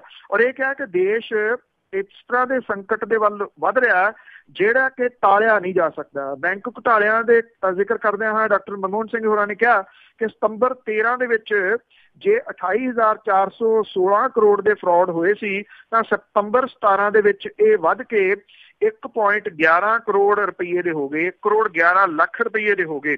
ਔਰ ਇਹਦੇ ਦੌਰਾਨ ਜਿਹੜੇ ਘੁਟਾਲਾ ਕਰਨ ਵਾਲੇ ਸੀਗੇ ਜੀ ਉਹਨਾਂ ਨੂੰ ਬਚ ਕੇ ਨਿਕਲਣ ਦਾ ਮੌਕਾ ਦਿੱਤਾ ਗਿਆ। ਉਹਨਾਂ ਨੇ ਕਿਹਾ ਕਿ ਮੈਂ ਬੜੀ ਜ਼ਿੰਮੇਵਾਰੀ ਦੇ ਨਾਲ ਕਹਿਣਾ ਚਾਹੁੰਦਾ ਹਾਂ ਕਿ ਮੌਜੂਦਾ ਮੋਦੀ ਸਰਕਾਰ ਦੀ ਆਰਥਿਕ ਬਦ ਇੰਤਜ਼ਾਮੀ ਕਰਕੇ ਆਮ ਲੋਕਾਂ ਦੀਆਂ ਨਜ਼ਰਾਂ ਦੇ ਵਿੱਚ ਬੈਂਕਿੰਗ ਸੈਕਟਰ ਦੀ ਭਰੋਸੇਯੋਗਤਾ ਜਿਹੜੀ ਹੈ ਜੀ ਉਹ ਹੌਲੀ ਹੌਲੀ ਖੁਰਦੀ ਜਾ ਰਹੀ ਆ। ਉਹਨਾਂ ਨੇ ਕਿਹਾ ਕਿ ਸਾਡਾ ਦੇਸ਼ ਔਖੇ ਸਮੇਂ ਦੇ ਵਿੱਚੋਂ ਲੰਘ ਰਿਹਾ ਹੈ, ਸਾਡੇ ਕਿਸਾਨਾਂ ਨੂੰ ਸੰਕਟ ਦਾ ਸਾਹਮਣਾ ਕਰਨਾ ਪੈ ਰਿਹਾ, ਨੌਜਵਾਨਾਂ ਨੂੰ ਨੌਕਰੀਆਂ ਦੇ ਮੌਕੇ ਨਹੀਂ ਮਿਲ ਰਹੇ, ਅਰਥਚਾਰੇ ਦੀਆਂ ਸੰਭਾਵਨਾਵਾਂ ਜਿਹੜੀਆਂ ਜੀ ਉਹ ਮੱਧਮ ਪੈ ਗਈਆਂ ਨੇ।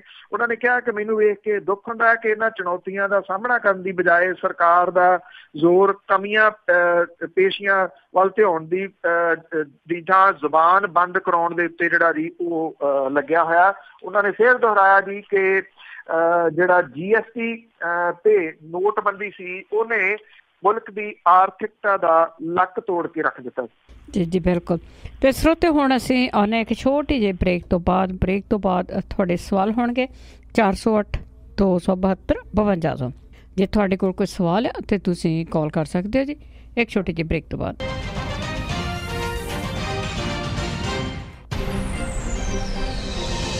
ਪੰਜਾਬੀ ਰੇਡੀਓ USA ਸੁਣ ਰਹੇ ਸਾਰੇ ਸਰੋਤਿਆਂ ਦਾ ਇੱਕ ਵਾਰੀ ਫਿਰ ਸਵਾਗਤ ਕਰਦੇ। ਤੁਸੀਂ ਜਿਹੜਾ ਪੰਜਾਬੀ ਰੇਡੀਓ USA ਨਾਲ ਤੇ ਇਸ ਹਿੱਸੇ ਦੇ ਵਿੱਚ ਜੇ ਤੁਹਾਡੇ ਕੋਲ ਕੋਈ ਵੀ ਸਵਾਲ ਆ ਤੁਸੀਂ ਕਾਲ ਕਰ ਸਕਦੇ ਹੋ 4082725200 ਸਟੂਡੀਓ ਦਾ ਫੋਨ ਨੰਬਰ ਆ। ਕਾਲ ਕਰਕੇ ਕੋਈ ਵੀ ਤੁਸੀਂ ਕੁਛ ਵੀ ਪੁੱਛਣਾ ਉਹ ਤੁਸੀਂ ਪੁੱਛ ਸਕਦੇ ਹੋ ਜੀ। ਤੇ ਚੱਲਾਂਗੇ ਤੁਹਾਡੀਆਂ ਕਾਲਸ ਵੱਲ। ਤੇ ਫੋਨ ਨੰਬਰ ਇੱਕ ਵਾਰੀ ਫਿਰ 4082725200। ਬਲਤੇਜ ਪੰਨੂ ਜੀ, ਸਤਿ ਸ਼੍ਰੀ ਅਕਾਲ, ਸਵਾਗਤ ਹੈ ਜੀ। ਸਤਿ ਸ਼੍ਰੀ ਅਕਾਲ ਜੀ, ਧੰਨਵਾਦ ਜੀ, ਮਿਹਰਬਾਨੀ। ਹਾਂਜੀ, ਤੇ ਚਲਦੇ ਹਾਂ, ਸਾਡੇ ਨਾਲ ਕਾਲਰ ਜੁੜੇ ਹੋਏ ਨੇ ਜੀ। ਸੁਖੀ, ਸਤਿ ਸ਼੍ਰੀ ਅਕਾਲ। ਹਾਂਜੀ, ਸਤਿ ਸ਼੍ਰੀ ਅਕਾਲ ਪੰਨੂ ਸਾਹਿਬ। ਸਤਿ ਸ਼੍ਰੀ ਅਕਾਲ ਜੀ। ਆਪਾਂ ਨੂੰ ਤਾਂ ਸਾਰੀਆਂ ਗੱਲਾਂ ਠੀਕ ਆ ਤੁਹਾਡੀਆਂ, ਮੰਨ ਲੈਂਦੇ ਆ। ਜੇ ਤੁਹਾਨੂੰ ਯਾਦ ਹੋਵੇ ਨਾ, ਤੁਸੀਂ ਇੱਕ ਕੇਸ ਕੀਤਾ ਸੀਗਾ ਇੱਕ ਸਿੰਗਰ ਤੇ, ਤੁਸੀਂ ਕਹਿੰਦੇ ਸੀ ਰੀਲ ਗਾਉਂਦਾ, ਉਹਦਾ ਉਹ ਕੀ ਬਣਿਆ? ਉਹ ਕੇਸ ਦਾ ਮਾੜਾ ਦੱਸੋਗੇ ਜੀ ਆਪਣੇ? ਥੈਂਕ ਯੂ ਜੀ। ਕਾਹਦੇ ਬਾਰੇ ਜੀ? ਇੱਕ ਸਿੱਪੀ ਗਿੱਲ ਨੇ ਨਹੀਂ ਜੀ ਉਹ ਗੀਤ ਗਾਇਆ ਕੋਈ ਪਿੰਡ? ਉਹ ਹਾਂਜੀ, ਉਹ ਐਕਚੁਅਲੀ ਜਿਹੜੀ ਅਦਾਲਤ ਹੈ ਜੀ, ਉਹਨੇ ਰੱਦ ਕਰ ਦਿੱਤਾ ਜੀ। ਉਹਨੇ ਇਹ ਕਿਹਾ ਕਿ ਤੁਸੀਂ ਪੁਲਿਸ ਦੇ ਕੋਲੇ ਹੀ ਜਾ ਕੇ ਜਿਹੜਾ ਜੀ ਉਹ ਪਰਚਾ ਦਰਜ ਕਰਾਓ। ਅਦਾਲਤ ਨੇ ਇਹ ਗੱਲ ਕਹੀ ਹੈ ਕਿ ਇਹਦਾ ਸ਼ਾਇਦ ਗੀਤਾਂ ਦਾ ਜਿਹੜਾ ਜੀ ਉਹ ਅਸਰ ਨਹੀਂ ਹੁੰਦਾ ਜਿਹੜੇ ਪਰਿਵਾਰਾਂ ਦੇ। ਬਾਕੀ ਡਿਟੇਲ ਜਿਹੜੀ ਹੈ ਜੀ, ਕਿਉਂਕਿ ਆ ਪਿਛਲੇ ਦਿਨਾਂ ਦੇ ਵਿੱਚ ਹੀ ਅਜੇ ਇਹ ਰੱਦ ਹੋਇਆ ਜੀ, ਉਹਦੇ ਆਰਡਰ ਦੀ ਕਾਪੀ ਨਹੀਂ ਹੈ। ਜਿੱਦਣ ਆ ਗਈ ਮੈਂ ਹੂ ਪੜ੍ਹ ਕੇ ਦੱਸੂਗਾ ਜੀ ਜੱਜ ਸਾਹਿਬ ਨੇ ਕੀ ਲਿਖਿਆ। ਜੀ ਜੀ, ਬਿਲਕੁਲ ਜੀ। ਕਈ ਇਸ ਤਰ੍ਹਾਂ ਦੇ ਜਿਹੜੇ ਕੇਸ ਹੁੰਦੇ ਉਹਦੇ 'ਤੇ ਕੁਛ ਹੁੰਦਾ ਹੀ ਨਹੀਂਗਾ। ਅਤੇ ਤੁਹਾਡੀਆਂ ਲਾਈਨਾਂ ਡਰੋਪ ਹੋ ਚੁੱਕੀਆਂ ਜੀ, ਤੁਸੀਂ ਦੁਬਾਰਾ ਕਾਲ ਕਰ ਸਕਦੇ 4082725200। ਅਤੇ ਜਿਸ ਤਰ੍ਹਾਂ ਆਪਾਂ ਇੱਕ ਖਬਰ ਕਵਰ ਕੀਤੀ ਆ ਕਿ ਜਿਹੜੇ ਸਾਬਕਾ ਮੰਤਰੀ ਸੰਤਰੀ ਆ ਉਹ ਬੁੱਲੇ ਲੁੱਟ ਰਹੇ ਆ ਅਤੇ ਲੋਕਾਂ ਤੋਂ ਵੋਟਾਂ ਲੈਂਦੇ ਆ ਜੀ। ਨਾ ਤਾਂ ਇਹ ਟੋਲ ਦਿੰਦੇ ਆ, ਨਾ ਇਹ ਲੋਕ ਆ ਕਿਤੇ ਖੜਦੇ ਆ, ਲੋਕਾਂ ਨੂੰ ਮਿਲਦੇ ਆ। ਇਹ ਕਦ ਤੱਕ ਚੱਲੂ? ਲੋਕਾਂ ਨੂੰ ਸੁਰਤ ਆਊਗੀ? ਦੇਖੋ, ਇਹ ਤਾਂ ਲੋਕਾਂ ਦੇ ਉੱਤੇ ਆ ਜੀ ਕਿ ਲੋਕ ਜਿਹੜਾ ਉਹ ਜਾਗਰੂਕ ਹੋਣਾ ਚਾਹੁੰਦੇ ਆ। ਹੁਣ ਇਹ ਗੱਲ ਵੱਡੇ ਪੱਧਰ ਦੇ ਉੱਤੇ ਸੋਸ਼ਲ ਮੀਡੀਆ ਦੇ ਉੱਤੇ ਵੀ ਮੈਂ ਕਰ ਰਿਹਾ ਸੀ, ਜਿਹੜੀ ਜੀ ਉਹ ਤੇਜ਼ੀ ਦੇ ਨਾਲ ਛਾ ਰਹੀ ਆ। ਦਵਿੰਦਰਪਾਲ ਹੋਰਾਂ ਦੀ ਇਹ ਐਕਚੁਅਲੀ ਰਿਪੋਰਟ ਜਿਹੜੀ ਹੈ ਜੀ ਉਹ ਹੈਗੀ ਆ। ਹੁਣ ਲੋਕ ਉੱਠਣਗੇ ਜੀ ਕਿ ਸਰਕਾਰ ਦੇ ਕੰਨਾਂ ਦੇ ਉੱਤੇ ਜੂੰ ਜਿਹੜੀ ਉਹ ਸਰਕੂਗੀ ਜੀ, ਜਦੋਂ ਇੱਕ ਪਾਸੇ ਜਿਹੜੇ ਆ ਜੀ ਫਾਈਨੈਂਸ ਮਿਨਿਸਟਰ ਉਹਨਾਂ ਦੇ ਦਫ਼ਤਰ ਦੇ ਬਾਹਰ ਇਹ ਲਿਖਿਆ ਹੋਇਆ ਜੀ ਕਿ ਖਜ਼ਾਨੇ ਦੀ ਮੰਦੀ ਹਾਲਤ ਕਰਕੇ ਮੈਂ ਤੁਹਾਨੂੰ ਚਾਹ ਤੇ ਬਿਸਕੁਟ ਨਹੀਂ ਜਿਹੜੇ ਜੀ ਉਹ ਖਵਾ ਸਕਦਾ। ਭਾਵ ਕਿ ਉਹ ਚਾਹ ਤੇ ਬਿਸਕੁਟਾਂ ਤੋਂ ਸੇਵਿੰਗ ਕਰ ਰਹੇ ਆ। ਤੇ ਦੂਜੇ ਪਾਸੇ ਅੰਨਾ ਡੀਜ਼ਲ ਤੇ ਪੈਟਰੋਲ ਫੂਕਣ ਦੀ ਜਿਹੜੀ ਹੈ ਜੀ ਇਹਨਾਂ ਨੂੰ ਪਰਮਿਸ਼ਨ ਮਿਲੀ ਹੋਈ ਹੈ ਜੀ। ਲੋਕਾਂ ਦੇ ਉੱਤੇ ਤਾਂ ਟੈਕਸ ਜਿਹੜਾ ਜੀ ਉਹ ਲੱਗ ਰਿਹਾ, ਹਰ ਚੀਜ਼ ਦਾ ਟੈਕਸ ਲੱਗ ਰਿਹਾ। 200 ਰੁਪਈਆ ਜਿਹੜਾ ਜੀ ਉਹ ਪ੍ਰੋਫੈਸ਼ਨਲ ਟੈਕਸ ਜਿਹੜਾ ਉਹ ਲਾਤਾ ਸਾਰੇ ਜਿਹੜੇ ਟੈਕਸ ਪੇਅਰ ਨੇ ਉਹਨਾਂ ਦੇ ਉੱਤੇ। ਤੇ ਇਹ ਕਾਹਦੇ ਵਾਸਤੇ ਜੀ? ਕਿ ਇਹ ਵੱਧ ਤੋਂ ਵੱਧ ਜਿਹੜਾ ਪੈਟਰੋਲ ਤੇ ਡੀਜ਼ਲ ਜਿਹੜਾ ਜੀ ਉਹ ਫੂਕ ਸਕਣ। ਕਾਹਦੇ ਵਾਸਤੇ ਇਹਨਾਂ ਨੂੰ ਇੰਨੀਆਂ ਮਹਿੰਗੀਆਂ ਗੱਡੀਆਂ ਜਿਹੜੀਆਂ ਲੈਂਡ ਕਰੂਜ਼ਰ ਤੇ ਮੰਟੈਰੋ ਵਰਗੀਆਂ ਜਿਹੜੀਆਂ ਉਹ ਦਿੱਤੀਆਂ ਹੋਈਆਂ ਨੇ? ਆਮ ਬੰਦੇ ਦੇ ਤਾਂ ਹਾਲਾਤ ਜਿਹੜੇ ਆ ਜੀ ਇਹ ਆ ਕਿ ਕੱਲ ਮੇਰੇ ਕੋਈ ਵਾਕਫ ਨੇ ਇੱਥੇ ਜਿਹੜੇ ਜਿੰਦਰਾ ਹਸਪੀਟਲ ਦੇ ਬਾਹਰ ਇੱਕ ਜਿਹੜੀ ਹੈ ਜੀ ਦਵਾਈਆਂ ਦੀ ਦੁਕਾਨ, ਉੱਥੇ ਕੋਈ ਆਏ ਜੀ ਕਿਸਾਨ ਸਨ ਜੀ, ਉਹਨਾਂ ਨੇ ਦਵਾਈਆਂ ਜਿਹੜੀਆਂ ਉਹ ਪਵਾਈਆਂ ਤੇ ਜਦੋਂ ਬਿੱਲ ਜਿਹੜਾ ਸੀਗਾ ਜੀ ਉਹ ਬਣਿਆ ਤੇ ਉਹ ਵਿਚਾਰੇ ਉੱਥੇ ਹੀ ਛੱਡ ਕੇ ਜਿਹੜਾ ਜੀ ਮਿੰਟ 'ਚ ਕੱਢ ਗਏ। ਉਹਨੇ ਇੱਕ ਦੋ ਵਾਰੀ ਜਦੋਂ ਆਵਾਜ਼ ਦਿੱਤੀ ਵੀ ਉਹ ਕਿੱਥੇ ਨੇ, ਤੇ ਉਹ ਹੈ ਨਹੀਂ ਸੀ ਉੱਥੇ। ਉਹ ਬਾਅਦ 'ਚ ਸ਼ਾਇਦ ਉਹਨਾਂ ਦਾ ਇਹ ਕਹਿਣਾ ਸੀਗਾ ਵੀ ਉਹਦੇ ਕੋਲੇ ਪੈਸੇ ਨਹੀਂ ਹੋਣੇ, 400 ਰੁਪਈਆ। ਆਮ ਬੰਦੇ ਦੀ ਜੇਬ ਦੇ ਵਿੱਚ ਤਾਂ ਇੰਨੇ ਪੈਸੇ ਵੀ ਨਹੀਂ ਹੋਣਗੇ ਕਿ ਉਹ ਵਿਚਾਰਾ ਚੁੱਪ ਕੀਤਾ ਹੀ ਨਿਕਲ ਗਿਆ, ਕਿਸੇ ਨੂੰ ਪਤਾ ਵੀ ਨਾ ਲੱਗ ਜੇ ਕਿ ਕਾਹਦੇ ਵਾਸਤੇ ਜਿਹੜਾ ਜੀ ਇਹ ਉਹ ਜਾ ਰਿਹਾ।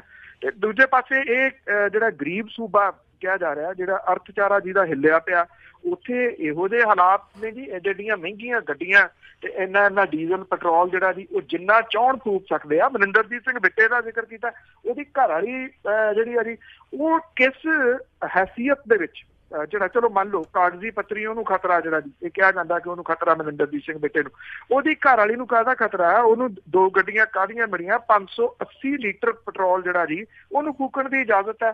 ਅੰਨਾ ਵੰਡੇ ਸੀਰ ਨਹੀਂ ਮੁੜ ਆਪਣਿਆਂ ਨੂੰ। ਇਹ ਤਾਂ ਉਹ ਹਾਲਾਤ ਜਿਹੜੇ ਜੀ ਉਹ ਬਣਾਏ ਹੋਏ ਆ। ਸੱਤਾ ਹੋਵੇ ਜਾਂ ਨਾ ਹੋਵੇ, ਰਾਜ ਇਹਨਾਂ ਲੋਕਾਂ ਦਾ ਹੀ ਹੁੰਦਾ। ਜੀ ਜੀ। ਅੱਗੇ ਜੱਸੀ, ਸਤਿ ਸ਼੍ਰੀ ਅਕਾਲ। ਸਤਿ ਸ਼੍ਰੀ ਅਕਾਲ ਭੈਣ ਜੀ। ਸਤਿ ਸ਼੍ਰੀ ਅਕਾਲ ਜੀ। ਸਤਿ ਸ਼੍ਰੀ ਅਕਾਲ ਪੰਨੂ ਸਾਹਿਬ। ਪੰਨੂ ਸਾਹਿਬ ਸ਼ਾਇਦ ਤੁਹਾਡੇ ਦਿਮਾਗ ਯਾਦ ਹੋਵੇ ਗੱਲ ਦਿਮਾਗ ਦੇ ਵਿੱਚ ਵੀ ਇੱਕ ਬਠਿੰਡੇ ਕੇਸ ਹੋਇਆ ਸੀਗਾ ਜੀ, ਬੱਚੇ ਨੂੰ ਕੁੱਟਿਆ ਸੀ ਪੁਲਿਸ ਵਾਲਿਆਂ ਨੇ ਬਹੁਤ ਜ਼ਿਆਦਾ, ਤੇ ਉਹਦੇ ਪ੍ਰਾਈਵੇਟ ਵੰਗਾਂ 'ਚ ਵੀ ਕਾਫੀ ਤਸ਼ੱਦਦ ਕੀਤਾ ਸੀਗਾ। ਉਹਦੀ ਕੋਈ ਅਪਡੇਟ ਵਗੈਰਾ ਹੈ ਜੀ? ਆਪਣਾ ਕੀ ਬਣਿਆ ਉਹਨਾਂ ਪੁਲਿਸ ਵਾਲਿਆਂ ਦਾ? ਜਾਂ ਥੈਂਕ ਯੂ ਜੀ। ਐਕਚੁਅਲੀ ਠੀਕ ਹੈ ਜੀ, ਯਾਦ ਹੈ, ਮੈਨੂੰ ਯਾਦ ਹੈ ਉਹਦੀ ਵੀਡੀਓ ਬੜੀ ਜਿਹੜੀ ਦੀ ਉਹ ਵਾਇਰਲ ਹੋਈ ਸੀਗੀ। ਤੁਹਾਨੂੰ ਵੀ ਪਤਾ ਜੀ ਏਦਾਂ ਦੇ ਕੇਸ ਜਿਹੜੇ ਆ ਉਹ ਕਿਵੇਂ ਦੱਬ ਲਏ ਜਾਂਦੇ ਆ। ਈਵਨ ਚਲੋ ਇਹ ਤਾਂ ਕੁੱਟਿਆ ਸੀਗਾ, ਉਹ ਤੋਂ ਥੋੜਾ ਜਿਹਾ ਪਿੱਛੇ ਚਲੇ ਜਾਓ, ਮੋਗੇ ਦੀ ਜਿਹੜੀ ਕੁੜੀ ਬੱਸ ਦੇ ਥੱਲੇ ਆ ਗਈ ਸੀ, ਪੰਜਾਬ ਸਮੁੱਚਾ ਇੱਕ ਵਾਰੀ ਉਸ ਕੁੜੀ ਦੇ ਵਾਸਤੇ ਖੜਾ ਹੋ ਗਿਆ ਸੀ, ਉਸ ਪਰਿਵਾਰ ਦੇ ਵਾਸਤੇ ਖੜਾ ਹੋ ਗਿਆ ਸੀ। ਤੇ ਜਦੋਂ ਗੱਲ ਪਰਿਵਾਰ ਦੇ ਉੱਤੇ ਆਈ ਤੇ ਫਿਰ ਕੀ ਹੋਇਆ ਉਹ ਸਭ ਨੂੰ ਜਿਹੜਾ ਜੀ ਉਹ ਪਤਾ ਹੈ। ਏਦਾਂ ਦਾ ਹੀ ਕੁਛ ਇਸ ਮਾਮਲੇ 'ਚ ਹੋਇਆ, ਕਿਉਂਕਿ ਉਦੋਂ ਬਾਅਦ ਤਾਂ ਗੱਲ ਜਿਹੜੀ ਜੀ ਉਹ ਕਹਾਣੀ ਗਾਂ ਤੁਰੀ ਹੋਈ ਨਹੀਂ ਕਿ ਸਮਝੌਤਾ ਹੋ ਗਿਆ, ਕਿਵੇਂ ਹੋਇਆ, ਕਿਹੜੇ ਤਰੀਕੇ ਦੇ ਨਾਲ ਹੋਇਆ, ਕੋਈ ਇਹਦੀ ਅਪਡੇਟ ਉਸ ਤੋਂ ਬਾਅਦ ਜਿਹੜੀ ਉਹ ਨਹੀਂ ਆਈ। ਜੀ ਦਰਸ਼ਨ ਸਿੰਘ ਜੀ ਸਤਿ ਸ਼੍ਰੀ ਅਕਾਲ। ਸਤਿ ਸ਼੍ਰੀ ਅਕਾਲ ਜੀ। ਸਰ ਮੈਂ ਸੁਣਿਆ ਵੀ ਜਿਹੜੇ ਆਪਣੇ ਰਾਜਾ ਸਾਹਿਬ ਆਏ, ਤੁਹਾਡੀ ਆਵਾਜ਼ ਨਹੀਂ ਸੁਣਦੀ ਜੀ। ਹਾਂਜੀ ਦੁਬਾਰਾ ਕਾਲ ਕਰ ਸਕਦੇ ਹੋ ਤੁਸੀਂ। ਕੋਈ ਕੈਪਟਨ ਬਾਰੇ ਸਵਾਲ ਜਿਹੜਾ ਇਹਨਾਂ ਨੇ ਪੁੱਛਣਾ ਸੀਗਾ। ਅਤੇ ਅੱਗੇ ਆਪਾਂ ਇਹ ਇੱਕ ਗੱਲ ਕਰਕੇ ਹਟੇ ਹਾਂ, ਆਪਣੇ ਪਾਣੀ ਦੀ ਗੱਲ ਕਰਦੇ ਹਾਂ ਆਪਾਂ ਰੋਜ਼ ਹੀ ਪਾਣੀ, ਕਿ ਪਾਣੀ ਬਹੁਤ ਘੱਟ ਆ ਪੰਜਾਬ ਦੇ ਵਿੱਚ। ਅਤੇ ਇਹ ਜਿਹੜੇ 50,000 ਕਨੈਕਸ਼ਨ ਨਵੇਂ ਮਿਲਣੇ ਆ, ਇਹਨਾਂ ਦਾ ਕੀ ਮਾਜਰਾ ਹੈ? ਇਸ ਮਾਮਲੇ ਦੇ ਉੱਤੇ ਕੋਈ ਨਹੀਂ ਜਿਹੜਾ ਜੀ ਉਹ ਸੁਣ ਰਿਹਾ। ਇੱਕ ਵੀਡੀਓ ਪਿੱਛੇ ਜੇ ਮੈਂ ਪੋਸਟ ਕੀਤੀ ਸੀਗੀ ਜੀ, ਉਹਦੇ ਵਿੱਚ ਇੱਕ ਮਾਹਰ ਨੇ ਜੀ ਉਹ ਦੱਸ ਰਹੇ ਆ ਕਿ ਪੰਜਾਬ ਦੇ ਹਾਲਾਤ ਜਿਹੜੇ ਕਿੰਨੇ ਖਤਰਨਾਕ ਹੋ ਗਏ, ਕਿਉਂਕਿ ਕੁਛ ਲੋਕ ਇਹਨੂੰ ਨਹੀਂ ਸੀਰੀਅਸ ਲੈਂਦੇ। 70 ਦੇ ਕਰੀਬ ਜਿਹੜੀਆਂ ਪ੍ਰਜਾਤੀਆਂ ਨੇ ਪੰਛੀਆਂ ਦੀਆਂ, ਉਹ ਛੱਡ ਕੇ ਇਸ ਧਰਤੀ ਨੂੰ ਚਲੇ ਗਈਆਂ ਨੇ ਜੀ। ਇਹ ਇੱਕ ਇਸ਼ਾਰਾ ਹੈ ਮਨੁੱਖਾਂ ਦੇ ਖਾਤਮੇ ਵੱਲ। ਕਿੰਨੀ ਦੇਰ ਪੰਜਾਬ ਦਾ ਇਹ ਪਾਣੀ ਜਿਹੜਾ ਉਹ ਧਰਤੀ ਹੇਠਲਾ ਰਹੂਗਾ, ਪੀਣ ਯੋਗ ਰਹੂਗਾ, ਔਰ ਥੱਲਿਓਂ ਜਿਹੜਾ ਜੀ ਉਹ ਨਿਕਲਦਾ ਰਹੂਗਾ। ਮੇਰਾ ਖਿਆਲ ਬਹੁਤ ਲੰਮਾ ਸਮਾਂ ਇੰਤਜ਼ਾਰ ਜਿਹੜਾ ਜੀ ਉਹ ਨਹੀਂ ਕਰਨਾ ਪੈਣਾ, ਬਜਾਏ ਇਹਦੇ ਕਿ ਅਜਿਹੇ ਕਨੈਕਸ਼ਨਾਂ ਦੇ ਉੱਤੇ ਜਿਹੜੀ ਜੀ ਉਹ ਪਾਬੰਦੀ ਲਾਈ ਜਾਵੇ। ਔਰ ਜਿਹੜੇ ਬੋਰ ਨੇ ਕਿੰਨੇ ਡੂੰਘਾ ਹੋ ਸਕਦਾ, ਇਹਦੇ ਉੱਤੇ ਵੀ ਜਿਹੜੀ ਪਾਬੰਦੀ ਹੋਣੀ ਚਾਹੀਦੀ ਹੈ। ਇਹ ਸੋਚਣ ਦੀ ਬਜਾਏ ਇਹ ਰਾਜਨੀਤਿਕ ਲਾਹਾ ਲੈਣ ਦੇ ਵਾਸਤੇ ਜਿਹੜਾ ਜੀ ਅੱਗੇ ਤੋਂ ਅੱਗੇ ਕਨੈਕਸ਼ਨਾਂ ਦੇ ਜਿਹੜੇ ਜੀ ਉਹ ਵਧਾਈ ਤੁਰੇ ਜਾ ਰਹੇ ਨੇ। ਨਹਿਰੀ ਪਾਣੀ ਜਿਹੜਾ ਜੀ ਉਹ ਘੱਟਦਾ ਤੁਰਿਆ ਜਾ ਰਿਹਾ। ਸਿਰਫ 24% ਜਿਹੜੀ ਸਿੰਚਾਈ ਹੈ ਜੀ ਉਹ ਨਹਿਰੀ ਪਾਣੀ ਦੇ ਨਾਲ ਹੁੰਦੀ ਆ।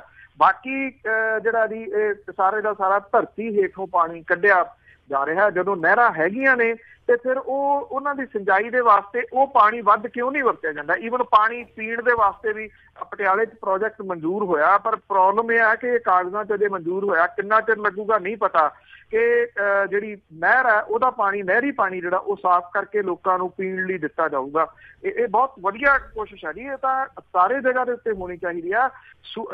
ਜਿਹੜੇ ਸੂਬੇ ਦਾ ਨਾਮ ਪਾਣੀਆਂ ਦੇ ਉੱਤੇ ਹੈ, ਪੰਜ ਆਬ, ਚਲੋ ਪੰਜ ਤਾਂ ਹੈ ਨਹੀਂ ਗੇ, 2.5 ਵੀ ਨਹੀਂ ਹੈਗੇ, ਹੈ ਤਾਂ ਪਾਣੀ ਦੇ ਨਾਮ ਦੇ ਉੱਤੇ, ਉੱਥੇ ਪਾਣੀ ਦੀ ਸਮੱਸਿਆ ਜਿਹੜੀ ਹੈ ਜੀ ਵੱਡੀ ਆਉਣ ਵਾਲੇ ਦਿਨਾਂ ਦੇ ਵਿੱਚ ਖੜੀ ਜਿਹੜੀ ਹੋਣ ਵਾਲੀ ਹੈ। ਨਾ ਤਾਂ ਦੇਖੋ ਸਰਕਾਰਾਂ ਇਸ ਮਾਮਲੇ ਦੇ ਉੱਤੇ ਕੋਈ ਸੋਚ ਰਹੀਆਂ ਨੇ, ਨਾ ਕੋਈ ਪਾਲਿਸੀ ਹੈ ਕੋਈ ਬਣਾਈ ਜਾ ਰਹੀ, ਤੇ ਨਾ ਬਦਕਿਸਮਤੀ ਦੇ ਨਾਲ ਲੋਕ ਹੀ ਇਹਦੇ ਬਾਰੇ ਜਿਹੜਾ ਜੀ ਰਹੇ ਆ। ਜਿੰਨੀ ਦੁਰਵਰਤੋਂ ਪਾਣੀ ਦੀ ਇੱਥੇ ਲੋਕ ਜਿਹੜੀ ਹੈ ਜੀ ਪੰਜਾਬ ਦੇ ਵਿੱਚ ਕਰਦੇ ਆ, ਸ਼ਾਇਦ ਹੀ ਕਿਸੇ ਹੋਰ ਸੂਬੇ ਦੇ ਵਿੱਚ ਇੰਨੀ ਦੁਰਵਰਤੋਂ ਕਰਦੇ ਹੋਣ। ਜੀ ਜੀ ਬਿਲਕੁਲ, ਅੱਖੀਂ ਦੇਖੇ ਹਾਲ ਹੈ ਜੀ ਇਹ ਤਾਂ। ਪੌਲ ਜੀ ਸਤਿ ਸ਼੍ਰੀ ਅਕਾਲ। ਹੈਲੋ ਸਤਿ ਸ਼੍ਰੀ ਅਕਾਲ। ਸਤਿ ਸ਼੍ਰੀ ਅਕਾਲ ਜੀ। ਮੈਂ ਪੁੱਛਣਾ ਚਾਹੁੰਦਾ ਸੀ, ਜਿਹੜੇ ਆਪਣਾ ਮੈਂ ਇੱਕ ਨਿਊਜ਼ ਜੀ ਸੁਣ ਰਿਹਾ ਸੀ ਕਿ ਚੰਦੋ ਕਲਾਂ ਮੇਰਾ ਖਿਆਲ ਪਿੰਡ ਹੈਗਾ, ਉੱਥੇ ਪੰਚਾਇਤ ਨੇ, ਸਾਰੇ ਪਿੰਡ ਨੇ ਕੋਈ ਲਵ ਕਪਲ ਦੇ ਅਗੇਂਸਟ ਕੋਈ ਉਹ ਸਟੈਂਡ ਲਿਆ ਵੀ ਇਹਨਾਂ ਦਾ ਬਾਈਕਾਟ ਕਰਨਾ ਦਾ। ਉਹਨਾਂ ਦੀ ਮੇਰੀ ਸਰਪੰਚ ਨਾਲ ਵੀ ਗੱਲ ਹੋਈ ਤੇ ਆਪਣੇ DSP ਉਹਨਾਂ ਨਾਲ ਵੀ ਗੱਲ ਹੋਈ। ਉਹ DSP ਵੀ ਕਹਿੰਦਾ ਵੀ ਸਾਨੂੰ ਪਤਾ, ਕਹਿੰਦਾ ਵੀ 90% ਜਿਹੜੀਆਂ ਸਾਨੂੰ ਇਸ਼ੂਜ਼ ਆਉਂਦੇ ਆ ਵੀ ਇਹ ਲਵ ਵਾਲਿਆਂ ਦੇ ਆਉਂਦੇ ਆ ਵੀ ਇਹ। ਮੈਂ ਉਹਨੂੰ ਪੁੱਛਿਆ ਵੀ DSP ਨੂੰ ਵੀ ਇਹ ਜਿਹੜੇ 2% ਅਰੇਂਜ ਮੈਰਿਜ ਫੇਲ ਹੁੰਦੀਆਂ, 50% ਲਵ ਮੈਰਿਜ ਫੇਲ ਹੁੰਦੀ, ਜਾਂ ਹੁਣ ਅੱਜ ਬੱਚੇ ਨੇ ਉਹ ਬੱਚਾ ਕਹਿੰਦਾ ਵੀ ਸਾਨੂੰ ਪੇਰੈਂਟਾਂ ਦੀ ਕੋਈ ਕੇਅਰ ਨਹੀਂ, ਸਾਨੂੰ ਸਮਾਜ ਦੀ ਕੋਈ ਕੇਅਰ ਨਹੀਂ, ਸਾਨੂੰ ਤਾਂ ਲਵ ਦੀ, ਸਾਨੂੰ ਲਵ ਹੀ ਆ ਸਾਰਾ ਕੁਛ। ਹੁਣ ਕੱਲ੍ਹ ਨੂੰ ਜੇ ਮੈਂ ਉਹਨੂੰ DSP ਨੂੰ ਪੁੱਛਿਆ ਵੀ ਉਹ ਹੁਣ ਜਿਹੜੇ ਯੂਥ ਹੈਗੀ ਆ ਉਸ ਪਿੰਡ ਦੀ, ਜੇ ਉਸ ਕੁੜੀ ਦਾ ਮਗਰ ਤੁਰੀ ਫਿਰੂਗੀ ਅਸੀਂ ਇਹਦੇ ਨਾਲ ਲਵ ਮੈਰਿਜ ਕਰੋ, ਤੇ ਉਹ ਕੀ ਫਿਰ ਮੈਂ ਉਹਨੂੰ ਪੁੱਛਿਆ ਵੀ ਕਿ ਤੁਸੀਂ ਕਿਉਂ ਇਹ ਸਰਪੰਚ ਕਹਿੰਦਾ ਜੀ ਗਾਰ ਚੜ੍ਹ ਕੇ ਆ ਜਾਂਦੀ ਹੈ ਪੁਲਿਸ ਵਾਲਿਆਂ ਦੀ, ਮੀਡੀਆ ਵਾਲਿਆਂ ਦੀ। ਉਹ ਕਹਿੰਦਾ ਵੀ ਅਸੀਂ ਕੀ ਉਹਨੂੰ ਰਾਈਟ ਹੈਗਾ ਵੀ ਅਰੇਂਜ ਮੈਰਿਜ ਨੂੰ ਪ੍ਰਮੋਟ ਤੇ ਸਪੋਰਟ ਕਰਨ, ਜਿਹੜੀਆਂ 2% ਫੇਲ ਹੁੰਦੀ ਜਾਂ ਆਪਣੇ ਸਮਾਜ ਦੇ ਵਿੱਚ ਸ਼ਾਂਤੀ ਪੈਦਾ ਹੁੰਦੀ ਹੈ ਬੱਚਿਆਂ ਦੀ, ਵੀ ਕੋਈ ਮੀਡੀਆ ਵਗੈਰਾ ਇਹ ਕੋਈ ਸਟੈਂਡ ਲੈ ਸਕਦਾ ਵੀ ਇਹਨਾਂ ਨੂੰ ਵੀ ਰਾਈਟ ਹੈਗਾ ਅਰੇਂਜ ਮੈਰਿਜ ਨੂੰ? ਥੈਂਕ ਯੂ ਜੀ। ਦੇਖੋ ਪਹਿਲੀ ਤਾਂ ਗੱਲ, ਇਹ ਮੁੱਦਾ ਹੀ ਖਤਮ ਹੋ ਗਿਆ ਹੋਇਆ, ਕਿਉਂਕਿ ਪੰਚਾਇਤ ਮੁੱਕਰ ਗਈ ਆ। ਆਪਣੇ ਜਿਹੜਾ ਉਹਨਾਂ ਨੇ ਮਤਾ ਪਾਇਆ ਸੀਗਾ ਉਹ ਵਾਪਸ ਲੈ ਲਿਆ ਉਹਨਾਂ ਨੇ। ਉਹਦਾ ਕਾਰਨ ਜਿਹੜਾ ਜੀ ਟੈਕਨੀਕਲੀ ਉਹ ਕਰ ਹੀ ਨਹੀਂ ਸਕਦੇ। ਦੇਖੋ ਆਜ਼ਾਦੀ ਆ, ਤੁਸੀਂ ਕਿਸੇ ਦੀ ਆਜ਼ਾਦੀ ਨਹੀਂ ਖੋ ਸਕਦੇ ਇਸ ਤਰੀਕੇ ਦੇ ਨਾਲ ਕਿ ਕੌਣ ਕੀ ਕਰੇ। ਹਰ ਬੰਦੇ ਨੂੰ ਆਪਣੇ ਤਰੀਕੇ ਦੇ ਨਾਲ ਜਿਹੜਾ ਜੀ ਉਹ ਜਿਉਣ ਦਾ ਮੌਕਾ ਦਿਓ, ਜਿਉਣ ਦਾ ਹੱਕ ਦਿਓ। ਜਦੋਂ ਇਸ ਤਰ੍ਹਾਂ ਦੇ ਕਿਸੇ ਜਗ੍ਹਾ ਦੇ ਉੱਤੇ ਮਤੇ ਪਾਸ ਹੁੰਦੇ ਆ, ਉਹ ਕਿਸੇ ਤਕੜੇ ਵਾਸਤੇ ਨਹੀਂ ਹੁੰਦੇ, ਮਾਤੜਾਂ ਵਾਸਤੇ ਹੁੰਦੇ ਆ, ਜਿਹੜੇ ਪਹਿਲਾਂ ਹੀ ਜਿਹੜੇ ਜੀ ਉਹ ਦੱਬੇ ਕੁਚਲੇ ਨੇ। ਜੇ ਕੋਈ ਕਰਾਉਣਾ ਚਾਹੁੰਦਾ ਆਪਣੀ ਮਰਜ਼ੀ ਦੇ ਨਾਲ, ਤੇ ਉਹਦੇ ਉੱਤੇ ਰਿਸਟ੍ਰਿਕਸ਼ਨ ਜਿਹੜੀ ਆ ਜੀ ਉਹ ਫਿਰ ਕਾਹਦੀ ਆ? ਪੰਚਾਇਤ ਨੂੰ ਹੱਕ ਹੀ ਨਹੀਂ ਹੈਗਾ ਸੰਵਿਧਾਨ ਦੇ ਮੁਤਾਬਕ ਇਸ ਤਰ੍ਹਾਂ ਦੀ ਜਿਹੜੀ ਜੀ ਉਹ ਗੱਲ ਕਰਨ ਦਾ। ਔਰ ਖਾਸ ਤੌਰ ਦੇ ਉੱਤੇ ਮੈਂ ਪਹਿਲਾਂ ਵੀ ਕਿਹਾ ਜੀ, ਇੱਥੇ ਆ ਕੇ ਕੰਮ ਕਰੋ ਗਰਾਊਂਡ ਦੇ ਉੱਤੇ। ਜੇ ਤੁਸੀਂ ਚਾਹੁੰਦੇ ਹੋ ਕਿ ਇੱਦਾਂ ਦਾ ਜਿਹੜੀਆਂ ਤਾਲਿਬਾਨੀ ਹੁਕਮ ਜਿਹੜੇ ਆ ਜੀ ਉਹ ਤੁਸੀਂ ਲਾਉਣੇ ਆ, ਕਿੰਨੇ % ਕਿਹੜੀਆਂ ਮੈਰਿਜ ਜਿਹੜੀਆਂ ਜੀ ਉਹ ਫੇਲ ਹੁੰਦੀਆਂ ਨੇ, ਲਵ ਮੈਰਿਜ ਫੇਲ ਹੁੰਦੀਆਂ ਨੇ ਜਾਂ ਅਰੇਂਜ ਮੈਰਿਜ ਜਿਹੜੀਆਂ ਜੀ ਉਹ ਫੇਲ ਹੁੰਦੀਆਂ ਨੇ, ਇਹ ਇੱਥੇ ਇਸ਼ੂ ਹੀ ਨਹੀਂ ਹੈਗਾ ਜੀ। ਗੱਲ ਤਾਂ ਤਾਲਿਬਾਨੀ ਹੁਕਮ ਦਾ ਸੀਗਾ ਕਿ ਅਸੀਂ ਪਾਬੰਦੀ ਜਿਹੜੀ ਆ ਜੀ ਉਹ ਲਾਉਣੇ ਆ, ਜਾਂ ਤਾਂ ਫਿਰ ਅੜਦੇ ਖੜਦੇ ਉਹਦੇ ਉੱਤੇ ਜਿਹੜੀ ਹੈ ਹੀ ਗੈਰ ਸੰਵਿਧਾਨਕ ਗੱਲ ਸੀਗੀ, ਉਹ ਕਿੰਨੇ ਕੁ ਦਿਨ ਜਿਹੜੀ ਹੈ ਜੀ ਉਹ ਖੜ ਸਕਦੀ ਹੈ। ਇਹ ਕੋਈ ਤਰੀਕਾ ਨਹੀਂ ਜਿਹੜਾ ਜੀ ਹੈਗਾ ਰੋਕਣ ਦਾ, ਖਾਸ ਤੌਰ ਦੇ ਤੇ ਇਹ ਰੋਕਣ ਦੇ ਪਿੱਛੇ ਉਹਨਾਂ ਦਾ ਮਕਸਦ ਕੀ ਸੀਗਾ। ਚੰਗਾ ਹੁੰਦਾ ਤੁਸੀਂ DSP ਨੂੰ ਜੇ ਕਾਲ ਕੀਤੀ ਜਾਂ ਸਰਪੰਚ ਨੂੰ ਕਾਲ ਕੀਤੀ ਤੇ ਉਹਦੀ ਬੈਕਗਰਾਊਂਡ ਦੇ ਉੱਤੇ ਜਾਂਦੇ ਕਿ ਇਹਦਾ ਕਾਰਨ ਨਹੀਂ ਗਏ। ਮੈਨੂੰ ਨਹੀਂ ਲੱਗਦਾ ਕਿ ਤੁਸੀਂ DSP ਨਾਲ ਜਾਂ ਸਰਪੰਚ ਨਾਲ ਜਿਹੜੀ ਹੈ ਜੀ ਉਹ ਗੱਲ ਕੀਤੀ ਹੋਊਗੀ। ਹਾਂ, ਜਿਹੜੇ ਅਖਬਾਰਾਂ ਦੇ ਵਿੱਚ ਬਿਆਨ ਲੱਗੇ ਸੀ ਕਿ DSP ਨੇ ਬੋਲਦੇ ਆਹ ਕਿਹਾ, ਸਰਪੰਚ ਨੇ ਆਹ ਕਿਹਾ, ਤੁਸੀਂ ਉਹਨੂੰ ਕੋਟ ਜਿਹੜਾ ਵੀ ਉਹ ਕਰ ਰਹੇ ਹੋ ਜਾਂ ਤਾਂ ਉਹਦੀ ਬੈਕਗਰਾਊਂਡ ਦੇ ਉੱਤੇ ਜਿਹੜਾ ਵੀ ਉਹ ਜਾਂਦੇ। ਮੇਰੇ ਪਰਸਨਲ ਤੁਸੀਂ ਵਿਊ ਪੁੱਛਦੇ ਹੋ ਕਿ ਮੈਂ 1% ਵੀ ਇਹਦੇ ਹੱਕ ਦੇ ਵਿੱਚ ਨਹੀਂ ਹੈ ਜੀ। ਗੈਰ ਸੰਵਿਧਾਨਕ ਗੱਲ ਜਿਹੜੀ ਉਹ ਗੈਰ ਸੰਵਿਧਾਨਕ ਹੀ ਹੋਊਗੀ, ਉਹਨੂੰ ਕਿਸੇ ਵੀ ਤਰਕ ਦੇ ਅਧੀਨ ਸਹੀ ਨਹੀਂ ਠਹਿਰਾਇਆ ਜਾ ਸਕਦਾ ਜੀ। ਅਗਲੇ ਕਾਲਰ ਨੇ ਜਸਪਾਲ ਸਿੰਘ ਜੀ। ਸਤਿ ਸ਼੍ਰੀ ਅਕਾਲ ਪਿੰਦਰ ਭੈਣ ਜੀ ਤੇ ਸਤਿ ਸ਼੍ਰੀ ਅਕਾਲ ਸਤਿ ਸ਼੍ਰੀ ਅਕਾਲ ਜੀ। ਸਤਿ ਸ਼੍ਰੀ ਅਕਾਲ ਜੀ। ਮੇਰਾ ਕੁਐਸਚਨ ਸੀਗਾ ਜੀ, ਜਿਹੜੇ ਪਾਣੀ ਦੇ ਮਸਲੇ ਤੇ ਪੰਜਾਬ ਦਾ ਪਾਣੀ ਜਾਂ ਇੰਡੀਆ ਦਾ ਪਾਣੀ ਜਿਹੜਾ ਗੰਦਲਾ ਕੀਤਾ ਜਾ ਰਿਹਾ, ਜ਼ਹਿਰ ਬਣਾਇਆ ਜਾ ਰਿਹਾ, ਕੋਈ ਇਹੋ ਜਿਹੀ ਵਰਲਡ ਲੈਵਲ ਤੇ ਕੋਈ ਆਰਗੇਨਾਈਜ਼ ਜਾਂ ਵਰਲਡ ਕਲਾਈਮੇਟ ਵਾਲੇ, WHO ਵਾਲੇ, UN ਵਾਲੇ ਨਹੀਂ ਕੋਈ ਐਕਸ਼ਨ ਲੈ ਸਕਦੇ ਕਿ ਆ ਕੇ ਜਿਹੜਾ ਡਰਿਲ ਕਰਕੇ ਪਾਣੀ ਬੋਰ ਕਰਕੇ ਉਸ ਧਰਤੀ ਦਾ ਪਾਣੀ ਗੰਦਾ ਕੀਤਾ ਜਾ ਰਿਹਾ ਤੇ ਉਹਦੇ ਤੇ ਕੋਈ ਐਕਸ਼ਨ ਨਹੀਂ ਹੋ ਸਕਦਾ ਜੀ? ਭਾਈ ਸਾਹਿਬ ਇਸ ਤਰ੍ਹਾਂ ਹੈ, ਦੇਖੋ ਉਹ ਸੁਜੈਸਟ ਕਰ ਸਕਦੇ ਆ ਜਿਹੜੇ ਹੁਣ ਬਾਹਰ ਨੇ। ਇਹ ਪੰਜਾਬ ਦੇ ਤਾਂ ਮਾਹਰ ਸਿਰਫ ਨਹੀਂ ਜੀ, ਜਿਹੜੇ ਵਿਸ਼ਵ ਪੱਧਰ ਦੇ ਉੱਤੇ ਜਾਣੀਆਂ ਜਾਂਦੀਆਂ ਜਿਹੜੀਆਂ ਸੰਸਥਾਵਾਂ ਨੇ, ਇਹ ਉਹੀ ਫਿਕਰਮੰਦੀ ਜਿਹੜੀ ਜੀ ਉਹ ਜ਼ਾਹਰ ਕਰ ਰਹੀਆਂ ਨੇ ਕਿ ਆਹ ਦੇਖੋ ਭਾਈ ਤੁਹਾਡੇ ਆਹ ਡਾਰਕ ਜ਼ੋਨ ਜਿਹੜੇ ਜੀ ਬਣ ਗਏ ਤੇ ਇੱਥੇ ਤੁਹਾਡਾ ਪਾਣੀ ਜਿਹੜਾ ਜੀ ਉਹ ਖਤਮ ਹੋ ਗਿਆ ਤੇ ਪੰਜਾਬ ਜਿਹੜਾ ਉਹ ਤੇਜ਼ੀ ਦੇ ਨਾਲ ਰੇਗਿਸਤਾਨ ਵੱਲ ਨੂੰ ਵੱਧ ਰਿਹਾ। ਉਹਨਾਂ ਨੇ ਸੁਜੈਸ਼ਨ ਜਿਹੜੀ ਆ ਜੀ ਉਹ ਦੇਣੀ ਹੁੰਦੀ ਆ, ਅੱਗੋਂ ਇੰਪਲੀਮੈਂਟ ਜਿਹੜਾ ਉਹ ਸਰਕਾਰਾਂ ਨੇ ਕਰਨਾ ਹੁੰਦਾ ਜੀ, ਚਾਹੇ ਉਹ ਕੇਂਦਰ ਦੀ ਸਰਕਾਰ ਹੈ ਚਾਹੇ ਉਹ ਸੂਬੇ ਦੀ ਸਰਕਾਰ ਹੈ। ਕੇਂਦਰ ਦੀ ਸਰਕਾਰ ਕਿਉਂ ਚਾਹੂਗੀ ਕਿ ਜੇ ਪੰਜਾਬ ਬਲਦੀ ਦੇ ਬੂਥੇ ਦੇ ਵਿੱਚ ਆ ਰਿਹਾ ਤੇ ਇਹਨੂੰ ਕੱਢਿਆ ਜਾਵੇ ਉੱਥੋਂ? ਉਹ ਤਾਂ ਮੇਰਾ ਖਿਆਲ ਇਹੀ ਸੋਚਣਗੇ ਵੀ ਕੱਲ ਮਰਦੇ ਨੇ ਅੱਜ ਮਰਨ, ਉਹਨਾਂ ਨੇ ਇਹ ਤੋਂ ਜਿਹੜਾ ਜੀ ਉਹ ਕੀ ਲੈਣਾ। ਸੂਬਿਆਂ ਦੇ ਵਿੱਚ ਜਿਹੜੀਆਂ ਸਰਕਾਰਾਂ ਨੇ, ਸੂਬੇ ਦੇ ਵਿੱਚ ਜਿਹੜੀਆਂ ਸਰਕਾਰਾਂ ਆਉਂਦੀਆਂ ਨੇ, ਉਹਨਾਂ ਦੀ ਫਿਕਰਮੰਦੀ ਹੀ ਇਹਦੇ ਵੱਲ ਜਿਹੜੀ ਜੀ ਕੋਈ ਦਿਸਦੀ ਨੀ ਗੀ। ਉਹ ਚਾਹੇ ਤੁਸੀਂ ਪਿਛਲੀ ਜਿਹੜੀ 10 ਸਾਲ ਸੱਤਾ ਹੰਢਾ ਕੇ ਚਲੇ ਗਏ ਉਹਨਾਂ ਦੀ ਸੋਚ ਲਓ, ਅੱਜ ਵਾਲੀ ਦੀ ਜਿਹੜੀ ਇਹਦੀ ਉਹ ਸੋਚ ਲਓ, ਇਹਦੀ ਗੱਲ ਹੀ ਨਹੀਂ ਹੋ ਰਹੀ ਜੀ। ਮੈਂ ਕਿਸਾਨ ਜਥੇਬੰਦੀਆਂ ਦੇ ਆਗੂ ਦਾ ਬਿਆਨ ਪੜ੍ਹ ਰਿਹਾ ਸੀਗਾ ਕਿ ਜਿਹੜੀ ਝੋਨੇ ਦੇ ਉੱਤੇ 20 ਜੂਨ ਤੱਕ ਬੰਦੀ ਲਾਈ ਹੈ ਕਿ 20 ਜੂਨ ਤੋਂ ਪਹਿਲਾਂ ਨਹੀਂ ਲੱਗ ਸਕਦਾ, ਉਹ ਕਹਿੰਦੇ ਜੀ ਅਸੀਂ ਸੰਘਰਸ਼ ਕਰਾਂਗੇ ਜੇ ਛੇਤੀ ਇਹ ਲਾਉਣ ਦੀ ਹੁਕਮ ਨਾ ਦਿੱਤੇ ਗਏ। ਇਹ ਕਹਿੰਦੇ ਜੀ ਝੋਨਾ ਮੁੜ ਕੇ ਪੱਕਦਾ ਲੇਟ ਹੈ, ਫਿਰ ਮੰਡੀਆਂ ਵਾਲੇ ਖਰੀਦਦੇ ਨੀਗੇ। ਜਿਹੜੀ ਡਾਈਵਰਸਿਫਿਕੇਸ਼ਨ ਹੈ ਇਹਦੀ ਗੱਲ ਕਿਸੇ ਟਾਈਮ ਜਿਹੜੀ ਹੈ ਜੀ ਉਹ ਚੱਲਦੀ ਹੁੰਦੀ ਸੀ। ਅੱਜ ਕੱਲ੍ਹ ਤੁਸੀਂ ਕਦੀ ਜਿਹੜੀ ਬਦਲਵੀਆਂ ਫਸਲਾਂ ਨੇ ਉਹਦੀ ਗੱਲ ਸੁਣੀ ਹੈ ਜੀ? ਨਾ, ਕਦੀ ਜਿਹੜੀ ਉਹਦੀ ਗੱਲ ਹੋਣੀ ਤਕਰੀਬਨ ਜਿਹੜੀ ਹੈ ਜੀ ਉਹ ਖਤਮ ਹੋ ਗਈ। ਕਿਉਂਕਿ ਜਦੋਂ ਇੱਥੇ ਤਾਂ ਐਂਡ ਇਸੇ ਗੱਲ ਦੇ ਉੱਤੇ ਹੋਊਗਾ ਜੀ ਕਿ ਆਪੇ ਫਸੜੀਏ ਤੈਨੂੰ ਕੌਣ ਛਡਾਵੇ। ਜਦੋਂ ਆਪ ਲੋਕ ਜਿਹੜਾ ਜੀ ਉਹਦੇ ਵਿੱਚ ਫਸ ਗਏ ਆ, ਉੱਥੋਂ ਨਿਕਲਣਾ ਹੀ ਨਹੀਂ ਚਾਹੁੰਦੇ। ਤੇ ਮੈਨੂੰ ਯਾਦ ਆ ਜੀ ਜਿਹੜੇ ਜੇ ਚਲਮੇਸ਼ਵਰ ਨੇ, ਉਹਨਾਂ ਨੇ ਪਿਛਲੇ ਦਿਨਾਂ ਦੇ ਵਿੱਚ ਇੱਕ ਚਿੱਠੀ ਲਿਖੀ ਸੀ 21 ਸੁਪਰੀਮ ਕੋਰਟ ਦੇ ਜੱਜਾਂ ਨੂੰ। ਮੈਂ ਤਾਂ ਕਰਕੇ ਉਹਨੂੰ ਕੋਟ ਕਰ ਰਿਹਾ ਕਿ ਲਾਸਟ ਦੇ ਵਿੱਚ ਉਹਨਾਂ ਨੇ ਇੱਕ ਲਾਈਨ ਲਿਖੀ ਸੀ, ਉਹ ਕਹਿੰਦੇ ਮੇਰੀ ਰਿਟਾਇਰਮੈਂਟ ਜਿਹੜੀ ਆ ਜੀ ਉਹ ਹੋ ਰਹੀ ਆ, ਮੈਂ ਰਿਟਾਇਰ ਹੋ ਰਿਹਾ, ਮੈਂ ਸਾਰੀ ਉਮਰ ਲੜਦਾ ਰਿਹਾ। ਜਿੱਥੇ ਲੋਕ ਹੀ ਬਦਲਣਾ ਨਹੀਂ ਚਾਹੁੰਦੇ ਉਹ ਕਹਿੰਦੇ ਉੱਥੇ ਲੜੀ ਜਾਣ ਦਾ ਵੀ ਕੀ ਆਈਡੀਆ। ਜੀ ਜੀ ਜੀ ਬਿਲਕੁਲ, ਉਹ ਤਾਂ ਸਹੀ ਆ। ਤੇ ਮੈਂ ਅਖੀਰ ਦੇ ਵਿੱਚ ਹੋਰ ਕੋਈ ਕਾਲ ਤੇ ਨਹੀਂ ਲੈ ਸਕਦੀ। ਤੇ ਇੱਕ ਸਵਾਲ ਹੈ ਮੇਰਾ ਵੀ ਉਹ ਜਿਹੜੇ ਟੀਕਿਆਂ ਦਾ ਰੌਲਾ ਪੈਂਦਾ ਸੀਗਾ ਤੇ ਉੱਥੇ ਇੱਕ ਡਾਕਟਰ ਸਾਹਿਬ ਆਏ ਸੀ ਸਾਹਮਣੇ ਸੋਸ਼ਲ ਮੀਡੀਆ ਤੇ ਉਹਨਾਂ ਨੇ ਇਹ ਕਿਹਾ ਸੀਗਾ ਵੀ ਇਹ ਟੀਕਾ ਲਾਉਣ ਦੀ ਲੋੜ ਨਹੀਂ ਹੈਗੀ ਤੇ ਉਹਨਾਂ ਦੇ ਉੱਤੇ ਪਰਚਾ ਦਰਜ ਹੋ ਗਿਆ ਕਿ ਉਹਨਾਂ ਦੀ ਖਬਰ ਜੀ ਇੱਥੇ ਪਟਿਆਲੇ ਤੋਂ ਨੇ ਜੀ ਡਾਕਟਰ ਅਮਰ ਸਿੰਘ ਆਜ਼ਾਦ, ਬਹੁਤ ਸੁਹਿਰਦ ਵਿਅਕਤੀਆਂ ਦੇ ਵਿੱਚੋਂ ਜਾਣੇ ਜਾਂਦੇ ਨੇ ਜੀ ਡਾਕਟਰ ਸਾਹਿਬ। ਬਹੁਤ ਕੰਮ ਉਹਨਾਂ ਨੇ ਜਿਹੜਾ ਜੀ ਇਸ ਖੇਤਰ ਦੇ ਵਿੱਚ ਕੀਤਾ, ਮੈਡੀਕਲ ਦੇ ਖੇਤਰ ਦੇ ਵਿੱਚ। ਜਿੱਥੋਂ ਤੱਕ ਇਹ ਜਿਹੜੇ ਟੀਕੇ ਦੀ ਗੱਲ ਹੈ, ਐਕਚੁਅਲੀ ਇਹਦਾ ਲੋੜੋਂ ਵੱਧ ਵਿਵਾਦ ਜਿਹੜਾ ਜੀ ਉਹ ਛਿੜ ਗਿਆ।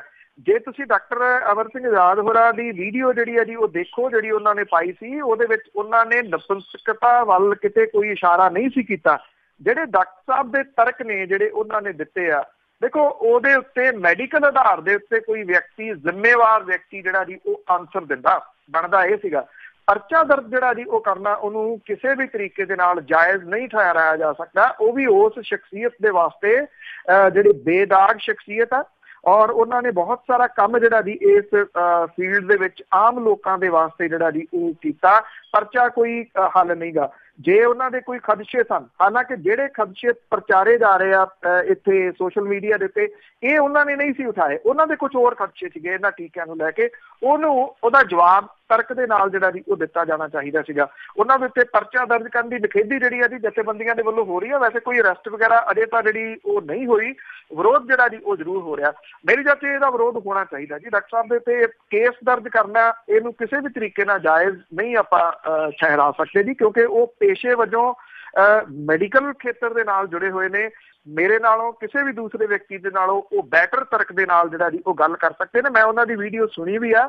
ਉਹ ਤਰਕ ਦੇ ਉੱਤੇ ਆਧਾਰਿਤ ਕੁਝ ਸਵਾਲਾਂ ਦੇ ਜਵਾਬ ਜਿਹੜੇ ਜੀ ਉਹ ਮੰਗ ਰਹੇ ਸੀ। ਉਹਨਾਂ ਨੇ ਕਿਤੇ ਵੀ ਇਹਨਾਂ ਟੀਕਿਆਂ ਦਾ ਵਿਰੋਧ ਨਹੀਂ ਕੀਤਾ, ਪਰ ਉਹ ਕਹਿੰਦੇ ਕੁਝ ਸਵਾਲ ਨੇ ਜੇ ਉਹਨਾਂ ਦੇ ਜਵਾਬ ਮਿਲ ਜਾਣ, ਉਹ ਜਵਾਬ ਨਹੀਂ ਦਿੱਤੇ ਗਏ। ਉਹਨਾਂ ਦੀ ਆਵਾਜ਼ ਬੰਦ ਕਰਨ ਦੀ ਕੋਸ਼ਿਸ਼ ਕੀਤੀ ਗਈ ਹੈ।